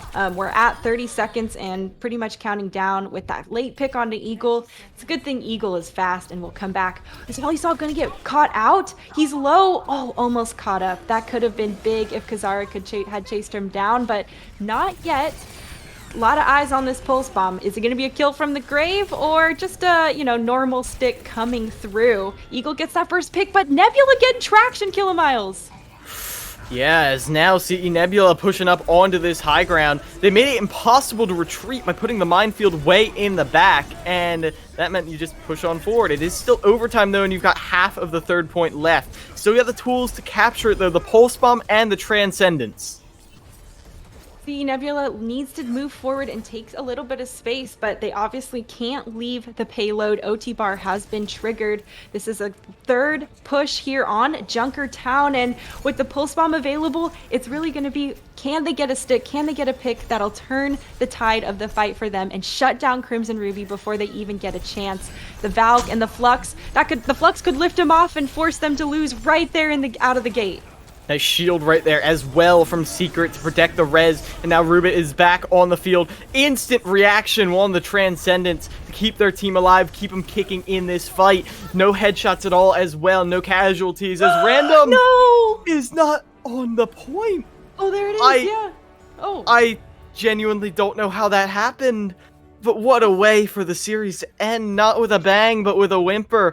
But I think we got enough of a bang. It's like grand finals before the finals. What happened on that last point? Yeah, here it was in overtime when somehow Crimson Ruby managed to clutch out against all odds. They set up a win condition for themselves, and that's what they used. Wow. Wow. I gotta say, hats off to both of these teams. Um, Crimson Ruby obviously having a very, very strong performance. They did win 3-0, but not without a lot of hard work. Nebula gave them a good run for their money, but man, the DPS plays coming through from Crimson Ruby, the reinforcements they had from their support line were all there on point. And when you see how well the tanks are taking the space that they need to be taking and providing those shields and that cover for the DPS, once again, DPS getting all the love from the teammates. You see people like Holly and Ruben popping off and really letting their talent and magic show. Yeah, there were moments of brilliance from CE Nebula, surely. I mean, I still harken back to on King's Row, that high noon shatter flawlessly winning a fight with Oh, just two ultimates. It was perfection right there. Breaking the shield and demeching the diva into the shatter, it was perfect. But they they weren't consistent with that. It wasn't always happening. That was their highlight. Whereas I feel like the baseline of play for Crimson Ruby was just a little bit higher. So on average, despite it being a competitive series, they were just winning out in the nail biter situations. yeah. And, I mentioned this a little bit earlier. I feel like CE Nebula has a really strong engagement. They know what they're doing when they want to start a fight, they know who they're targeting and how they're doing it. But when it comes to, steps 3 and 4, it seems like that's when it gets a little bit sloppier and a little more chaotic as well. You can tell they're not focus firing like they were when they have that discorded target. We saw beautiful dives and follow up and support coming through on that type of situation. But, it's not just about the initial open, it's all about the follow up as well. And, you know, team fights are team fights. So there's more than just the one guy on the side or the one support to pick in the back line. And with such an aggressive front line from Crimson Ruby, you have to definitely be mindful of all the damage that was coming through. And speaking of that aggressive front line, it's hard to even choose which player is the one to keep your eye on going into this grand finals, because you do have the frontliners like Holly Solvin Rubin managing to clutch out fights that should not be clutchable. Yeah. I'm gonna put that out there, but then you have to consider the fact that it's the supports that are letting them do that. What do you think? Yeah, it's definitely one of those things where, I'm also a support player, so I know, the offense sells tickets and defense wins games. And obviously, we saw a lot of flashy offense here that clutched it out. And no, it's never possible without their supports. There was one time I saw one of the Widowmakers being dove, and not only did they have the Harmony Orb, but also the Pockets of Mercy. And you're getting doubly healed so you can continue to do your job and damage. So, obviously a symbiotic relationship. I actually think the tanks did really fantastic as well. The big diva bombs, a lot of key defense matrix moments, just mitigating damage or heals and um, continuing to like prevent those high noons from having such dramatic value. But also the Sigma shields, so much blocked damage and just awareness of what's going on from all angles of the map. Shields being pushed out to help the main tank, shields being pushed out to help the supports and DPS, and sometimes just pushed out in front because you see someone has been caught a little too far and you're trying to help them recover back. And that's huge in, enabling their team to have those advantages and, well, be successful. Yeah, I definitely agree with that right there. And I feel like in the end, it's setting up for a very interesting grand finals because you don't Ooh. have two teams that have identical playstyles. Back on Volpine Esports, you remember their whole thing was winning fights before they start early aggressive pushes. While Crimson Ruby, a little bit of a procrastinator, winning fights at the very last second, skin of their teeth sort of thing. So, how do you feel about those two styles clashing going into tomorrow? Well, I think that Crimson Ruby is. Potentially also going to be knocked off balance a bit by how preemptively aggressive Volpine is. I think that preemptive aggressiveness is really key to continuing to keep your enemies off balance. And if Crimson Ruby doesn't group up well enough to be able to handle some of that and mitigate the pre-damage and onslaught, then they're going to be, in a tough position like we saw earlier with Tier 5 All-Stars. Crimson Ruby's ability to clutch it out at the end, though, I'm not sure Volpine is going to be ready. Volpine's, in my opinion, I would have completely underestimated that team's ability to clutch something out so obnoxiously ridiculous at the end, like we saw in Junkertown. And that underestimating your opponent can be your downfall. You name the game, you name the situation, name the anime series. Underestimating your opponent, easily your downfall. I certainly agree, and we just saw two amazing games, and these two teams have two amazing VODs to learn from, to watch, to experience what we just experienced, and figure out what they're going to do tomorrow in the grand finals. But for now, that's all we got for today. Those teams have a lot of studying up to do to prepare for the final matchup. Volpine Esports taking on Crimson Ruby tomorrow, but the stream is just about over for today. Thank you all for watching the playoffs of PKG Season 3 Masters. If you like what you saw, be sure to follow PKG everywhere. Get them on Twitter, on Instagram, on wherever else you find them, and of course on Twitch. Come on, you're following on Twitch, you might as well give us a follow.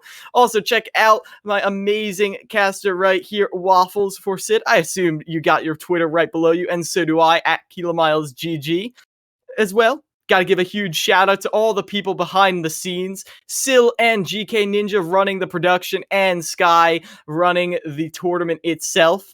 Huge shout out to them and the entire PKG stream, but the stream, that's all we got for you today. I've been Keel Miles, this has been Waffle, hope you all have a wonderful night.